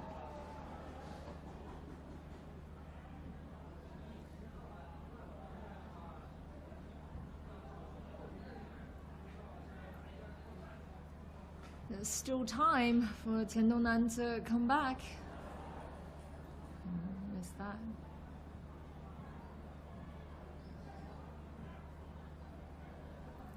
Yeah, there is definitely still time. Chendongnan fake the shot, working inside, pass up to the top, three-pointer, Is that and no. he misses. Oh. I mean, obviously, Xishui's got it back. high risk, high reward, high risk, three-pointer each time. But if you keep missing shots, you're never catching up. But they just can't seem to get inside. Good They're taking it defense. back. They kept the ball in. There's a lot of excitement. Oh, open in the look here. audience. And he misses. again. Number 11, Xishui. He has been sensational. This guy, number 5. Oh, that might have been a foul. He didn't get it, but number 5 again. Exactly. Number 11 and number 5 on Xishui have been just too good. Now you can hear people cheering on. Not sure which team actually. I didn't quite catch the first part. Just called the Jiayou, which if you want to learn some Chinese out there, that is. Add oil. Add oil. It's a good way to cheer people on. And I think there's another word that we should get out there in the international dictionary in the vocabulary, which is 热闹, which I think is a great Chinese word, and Yeah, it it applies applies to here. so many situations. Yeah, and definitely here. So 热闹 means it's really happening, really kind of it's action-packed, bustling. And we talked to locals about this too. I mean, today is huge, obviously the opening day, but tomorrow, more games tomorrow, and it'll also be a lot of these fans will likely hang around, and many of Yeah. them maybe live down the street. But They would definitely. what back. else? We can expect this. There'll be games for the next 6-7 months, right? The finals aren't till October, so when 2 are or the 3 next times, 2 or big 3 days. times? When are the next big occasions that will really? So my understanding of how the next few months will look is that you've got the Guizhou preliminaries for the next couple of weeks or so, the next few weeks, and then around April or May there will be a separate Guizhou think it's beautiful Guizhou. I think the Yeah, campaign I is believe beautiful they're- countryside. I believe is the Yeah. Guizhou provincial campaign that helped really get this in the limelight, the national and global But that's limelight. not the Tunbie. That's just a Right. separate basketball sort of tournament that they Oh, hold. I see. Provincial Sorry. Tournament. It's not Tunbie. Well, it might all fall under it, but Okay. it is a separate tournament. It won't. The winners of that aren't going to be. Oh, what's happening there? Whoa, it's gotten a little crazy. bit. Chendongnan are 8 points behind, and they're doing everything They're they can, but panicking a they're little bit. exactly. It's getting a little wild down on the court. 加油, guys! And it cool, basketball, keep it cool. football kicked off. Oh, very Hey. good. Nice basket. A mid-range jumper from Chendongnan. And it is now 37-31 for the Guizhou Chamber of Commerce. But I was going to say that this is just one of the many competitions that make up these hundreds of festivals Right. throughout the year. So this the is- football, what kicked off last week, the Village Super League, and now we got this. Yeah. So after the Guizhou, so back to the schedule, after the Guizhou's own separate tournament, then you come summer, and it will be these the traditional festival basketball games, which is the double six basketball games. They call it 吃新节 here, which is kind of literally translates to eating the new. Ah, And it's a harvest. It's a traditional harvest Okay. celebration time. So it falls on, this it's called double six because it falls on the 6th day of the 6th lunar calendar. Oh, okay. And that corresponds to about July or August, as you know, the lunar calendar and the our normal kind of Gregorian calendar doesn't completely match up. Gregorian calendar? Did I say that right? yes. Yes. So it changes every year, but usually around July and August. And that's when, in 2022, it was August, it was the finals for the 吃新节 kind of round of competitions that really caught on. That was what caught the attention of everybody online. That was the little clip. It was the one during the Sky was summer. live streaming. Okay. Yeah. Whoa. That's what helped this whole Chendongnan with a keep with a campaign. big basket there, 4 points behind now. So it's getting closer. And I mean, Did he go there to give him a consolation pat? that obviously coincides with it, with the advent of so many streaming platforms. This is an opportunity to get this out. I mean, I don't think that Guizhou was necessarily trying hard, but they weren't keeping this a secret at the same time. But with everybody holding a camera in their hand and a chance to put this and share it on social media platforms, the Tunbie just exploded. I mean, across the country, across the world, there are competitions like this all the time. What makes this one different is the fans. 20,000 odd fans turning out to watch this, and that's what highlighted it for everybody else, and that's what made it such a big deal. Whoa, Chendongnan, All that action and didn't end in anything. no chance. Good chance, but he might have got a foul. Yeah, he's heading to the foul line, so he'll have a couple of shots. These could be big. Right now, it's only a 4-point lead for Guizhou. How many will he have? 2? He could, 2 foul shots here, and he's made the first. Fine. This is big. Oh, there you go. There's a fresh basins that they've got. He's even got his cheering gloves on. One of the fans has 2 huge metal basins. Well, you saw it for yourselves, I hope. Not to mention the... both. Wow. He swishes both. That is key. A very important couple of points at a crucial part of the game. So, 2-point lead. And that's what you want, is parity. If one team was just blowing the other way, this wouldn't be so fun. Well, it gives You a want it to be possibility, close. right? Exactly. It's a chance So- to catch up. I mean, parity is something that all leagues strive for. All the professional leagues, they try to limit spending. They put caps so one team can't just buy all the best players. So We've we've probably got- got a few more minutes left on the clock. Yeah, we can't see the clock here, but there is... The And there's time that is guy definitely again. winding down. And he's getting all the great. attention right now. There is at least 3 or 4 cameras on him alone just banging those 2 basins. He's I'm making not sure. enough noise. And it's not like it's not clear that he's cheering for one side or the other. He's just cheering. Yeah. People are just plain happy to and be this part is of what this. we've noticed Number this whole 11. time. Now, number 11 and number 5 for Guizhou have been excellent. Can they keep their team in the lead? A 3-pointer? Might have been a bit of a hasty shot. The ball's at their feet. Oh, Chendongnan now have the ball. This is a chance for them to tie it up or take the lead. Oh, but that is a... the defender arguing maybe for a charge, but no, it is going with the offense. So Chen Dongnan will have 2 free throws, a chance to tie it up here. The crowd was definitely going wild out there.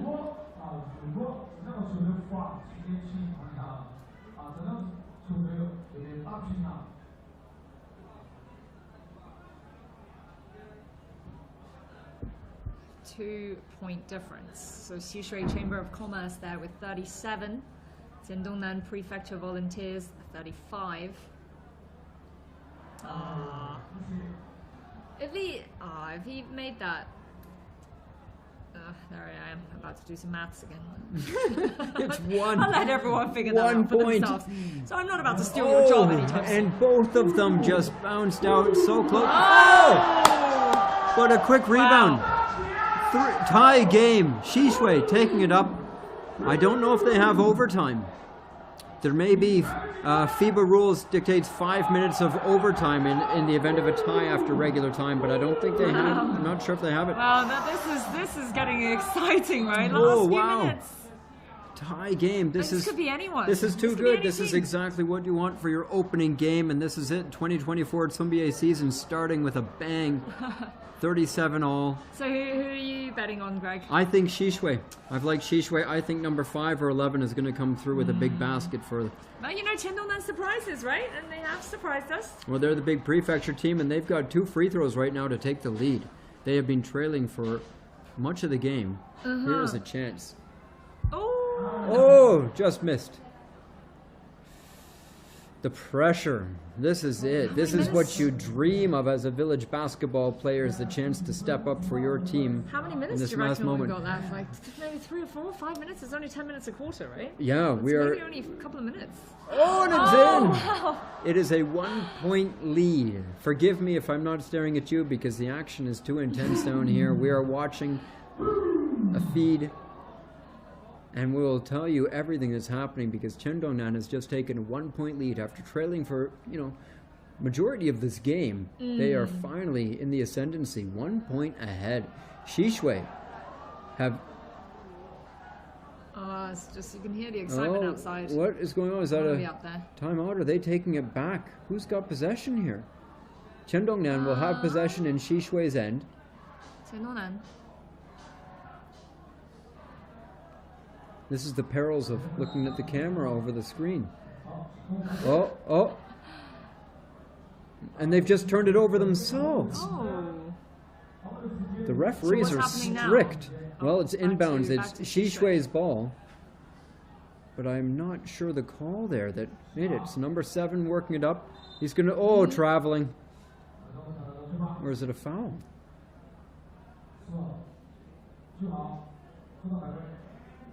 See, if I could answer that, I'd take over your job, Greg. So Chen Dongnan's calling for traveling, and it looked like that, but they're ruling that there was a foul first, that the defender grabbed him, basically, So this holding. is So Xishui's he chance gets to two level. shots in the last 2 minutes. If there a foul like that, even though it's not, he wasn't shooting, he gets 2 shots. So this He is must be feeling really, really a lot of pressure right now, right? Huge. The 1 point that will... misses. Xishui did not get the ball back. Chen Dongnan with a chance for a breakaway. Oh, they miss as well. It's out, and the referee is pointing for a Chen Dongnan possession. They will get the chance to inbounds it. It's as close as it gets here, folks. Right at the end. So we're in perhaps the final. The clock is ticking And down. that's it. No, a travel. No, a travel. That was a timeout called. Who traveled? That's a T. Jiandongnan. Chen Dongnan, yeah, they had inbounds it and So now goes to immediately. Xishui. So So it will be in Xishui's play when they come back. and then we Hey, have it the was our gentleman with the hot guy. basins again. There's a little kid down there with some basins as well, Yeah. tapping away. They're going to Runs in town. the family. So timeout right now. Xishui has to come up with something. They've got the ball. What is Chen Dongnan going to do on defense to stop them? I know who I'd focus on. It's number 5 and number 11. I'm sure they have the right idea for that. But it's not as easy as saying it. I don't know what I'm trying to say because I'm my point was made with that stumbling attempt. Yeah, I'm not sure what you're trying to say. So Xishui with the ball. Bring it up. Oh. Number 11 it is. He's driving in. And oh! Look wow. at that, they caught up. Number 8. Number Overtaken. 11 with a nice drive in, and he passed it to number 8, who put them in the lead. The go-ahead basket, it is 39-38. But Chendonan always seems to be spurred on by Xishui's point scoring. You know, A chance. Cheng Dongnan came up. They're calling for a push. It's the last minute of the game. Cheng Dongnan, as you can see, they're inbounding the ball. They're down by 1 point. This may be their last chance. They kick it out. Going for the 3? Or are they going to drive it risky, in? Isn't It it? is. Going for the 3. Oh! Some Did you just contact get- inside. Did you just get Oh, that a fair foul? bit of contact inside. I'd say there's definitely a some foul. free shots?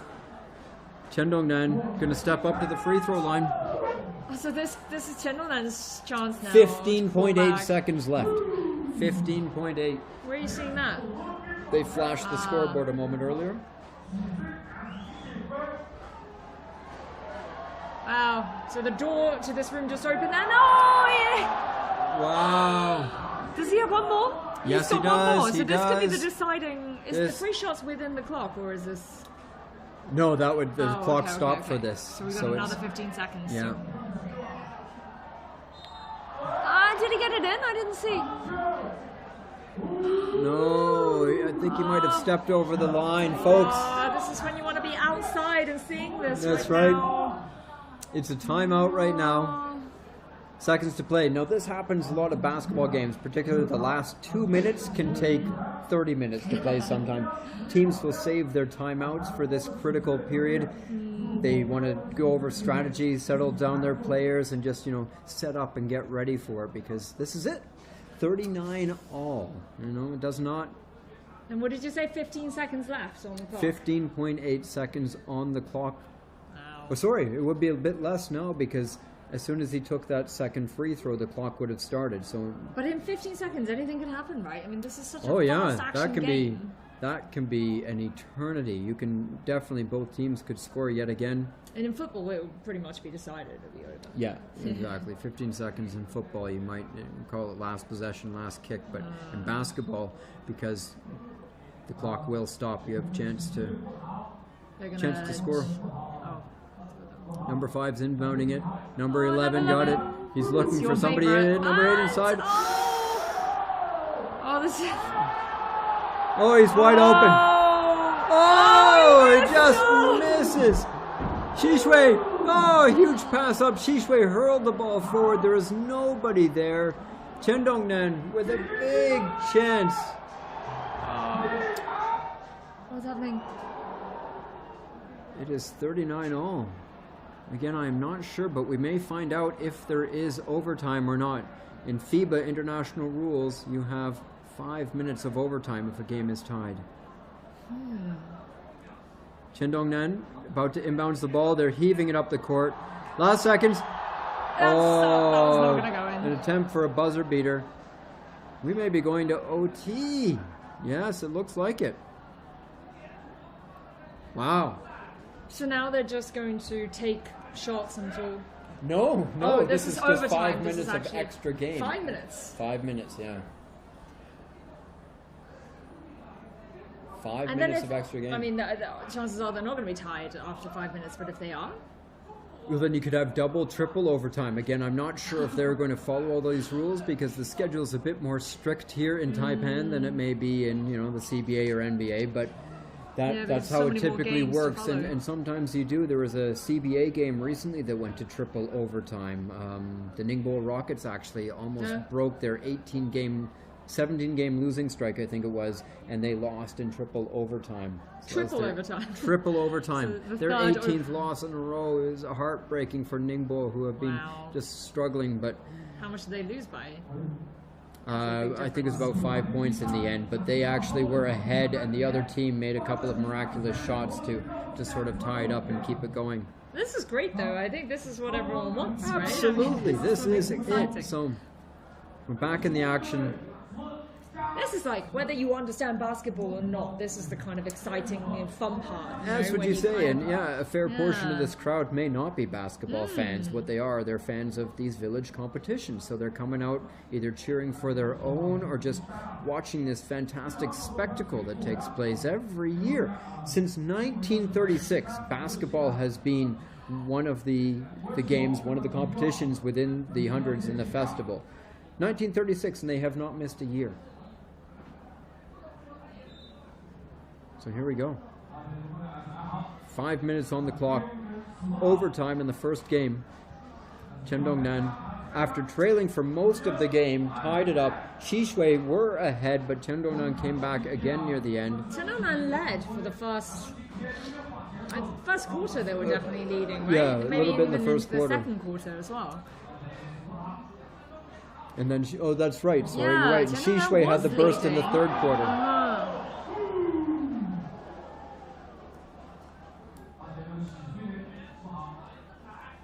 Xishui.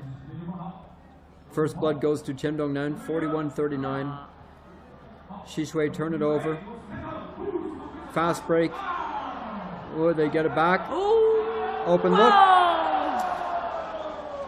Whoa! 4-point lead, Chendongnan. 4-point lead. When did the other 2 points happen? I didn't even see that. They scored the first one, overtime, and it just started. That's the second overtime. No, this is all... 4-point lead. That means they've scored two. They scored twice in just the last. Yeah, but when did that? I didn't see the first. So it did happen, Oh, it did obviously, happen, okay. in overtime, yeah. So it was very early, the first few seconds of overtime. See, there's just too much Chendongnan action scored. going on. Xishui, one free throw. That's number 11. He's been solid.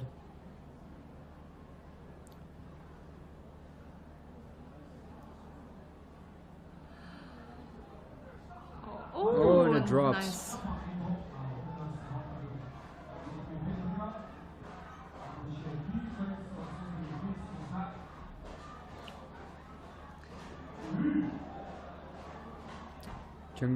Chendongnan. Oh. Wow, another offensive rebound. They have another chance, and that's likely going to be a foul.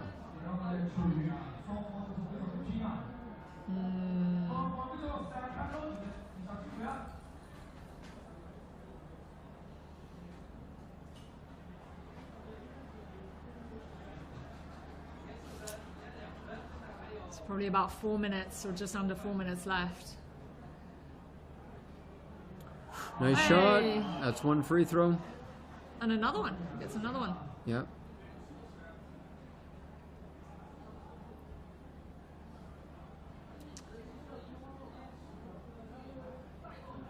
Two solid shots. Oh, Xishui must be really kind of feeling it now. Oh, you got. Foul. Is that number 11? That's the one that you got your eye on. Yeah. So anything could happen now. Does he have 1 or 2 free shots with that foul? 2. 3 you'd get only if you were attempting a 3-point shot. So he was attempting a 2-point Oh, I play see. there, so he gets just the 2. To kind of level things up.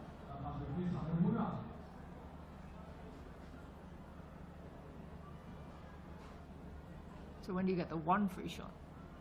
That's if you do make the basket. So if you're trying for, oh, he makes both of them. Oh, Big. and you get Xishui. fouled, so then you get.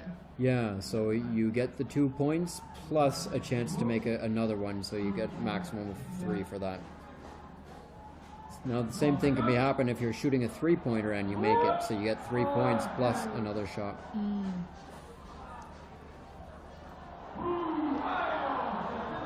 Poor pass. Xishui are really kind of going. Oh, They oh! just Two collided. Xishui players just collided. Chendongnan, are they going to capitalize? They're going to heave the ball up again. They're looking for these long passes. Oh, he's bringing up number 5, working his way all the way Oh, coast to that's a coast. shame. Number 11 reaching in. Oh, and he goes tripped over somehow. rolling into the photographer. He's none too pleased. Wow. That is the perils of basketball. You see this all the time, you know, people sitting. So Just hurtling number into 11 just, he got called for reaching in, a foul on the defend. Oh, they're substituting and someone then he in. went flying into the scoring table, basically. They're bringing in someone instead of, I didn't see who.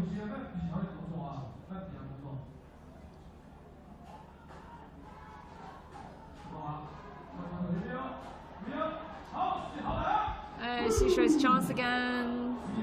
Number 11, no worse the wear for his fall. Oh, don't rush it, don't rush it. Oh. No. Tried to make a pass inside. You see, I'm incredibly fickle. I just keep rooting for whichever team is down.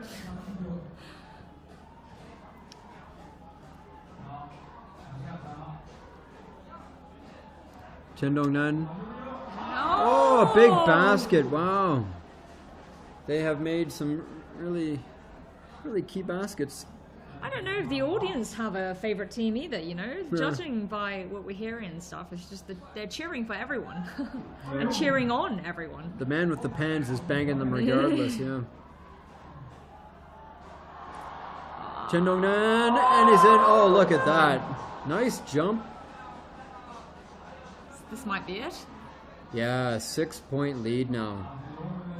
Shishui really had that burst, as he said, in the third quarter. Oh, wow! I spoke too soon. The lead is down to half. Who was that? Number 5. Number 5 with a big 3. He scored their first basket, the first basket of this season, a 3-pointer as well, and now he's just brought them within 3 points.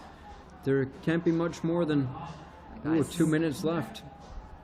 Really reliable. Chendongnan driving in. No, but they do get the foul. They'll head to the free throw line with about 2 minutes left in this opening game of the TWIMBA season.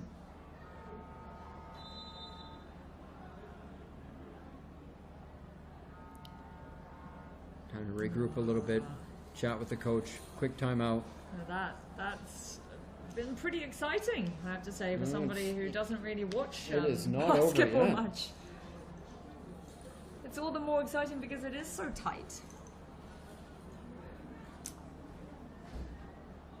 And I have to say the weather has done us proud. You're right. I was expecting rain. Yeah, we were worried about a bit of rain. We knew they would play through it, but it's no fun. A lot of it'd be slippery out there. Yeah, dangerous.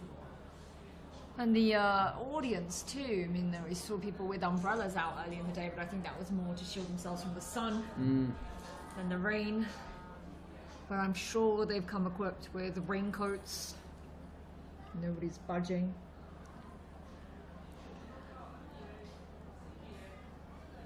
Last couple of minutes to go. Yeah, we're coming down to the wire here. 3-point lead. Chendongnan, who led after the first half, only to fall behind in the third quarter, but then they came back at the end. 2 free throws, and the first one's in.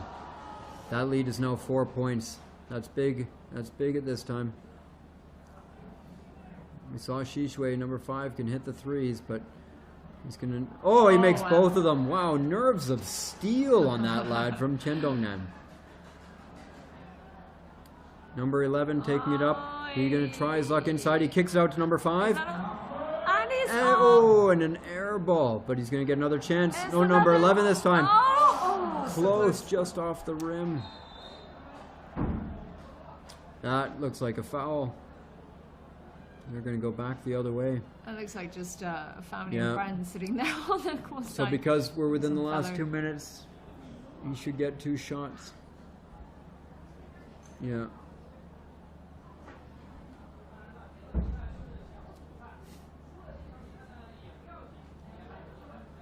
Chendongnan with the free. Hey, misses the first one. But it is 5 points? Does that seem right? That was my chat. 5 points? 5-point difference. Ah, there we go. Now 6 points difference. now. Oh, Chendongnan have pretty much put this to What bed, happened and there? it's getting a little chippy. collision. Understandable. There's a lot on the line here. Well, Shishui's probably getting a little bit antsy here. See quite a bit of wind actually down there. There is some ruffling of feathers going on.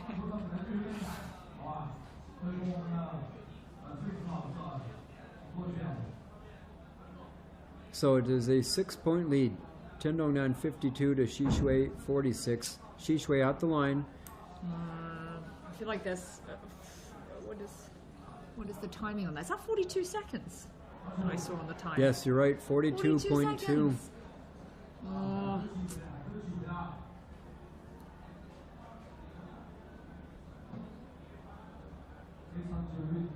There's still a chance, right? Oh, yeah, especially if you're shooting like 48. that. So it's Come on. 4 points with. Oh no! What? Well, a common technique at this point is if you're the team that's trailing, you're going to foul because your clock is against you right now. So they Right. don't want Chendongnan eating up the clock at all. So they're going to foul them and hope that the guy misses the free throws. Then they will get the ball back and have more time to try and make a play. It seems like a risky tactic, though. Somewhat. It's not so much. It's a good tactic at this level where free throws are a bit harder to come by. But Oh, you'll that's see this 5 or even at 11, the has it? NBA level, anything, because you're already down. So yeah, it seems like you're sending a guy. So ideally, you want to foul a player who's not good at shooting. They go to the line, miss, and then you've got a chance without incurring any And he missed. points. So it's working out for them right now. But that is But he a gets common tactic. another one. He does. He's got one more.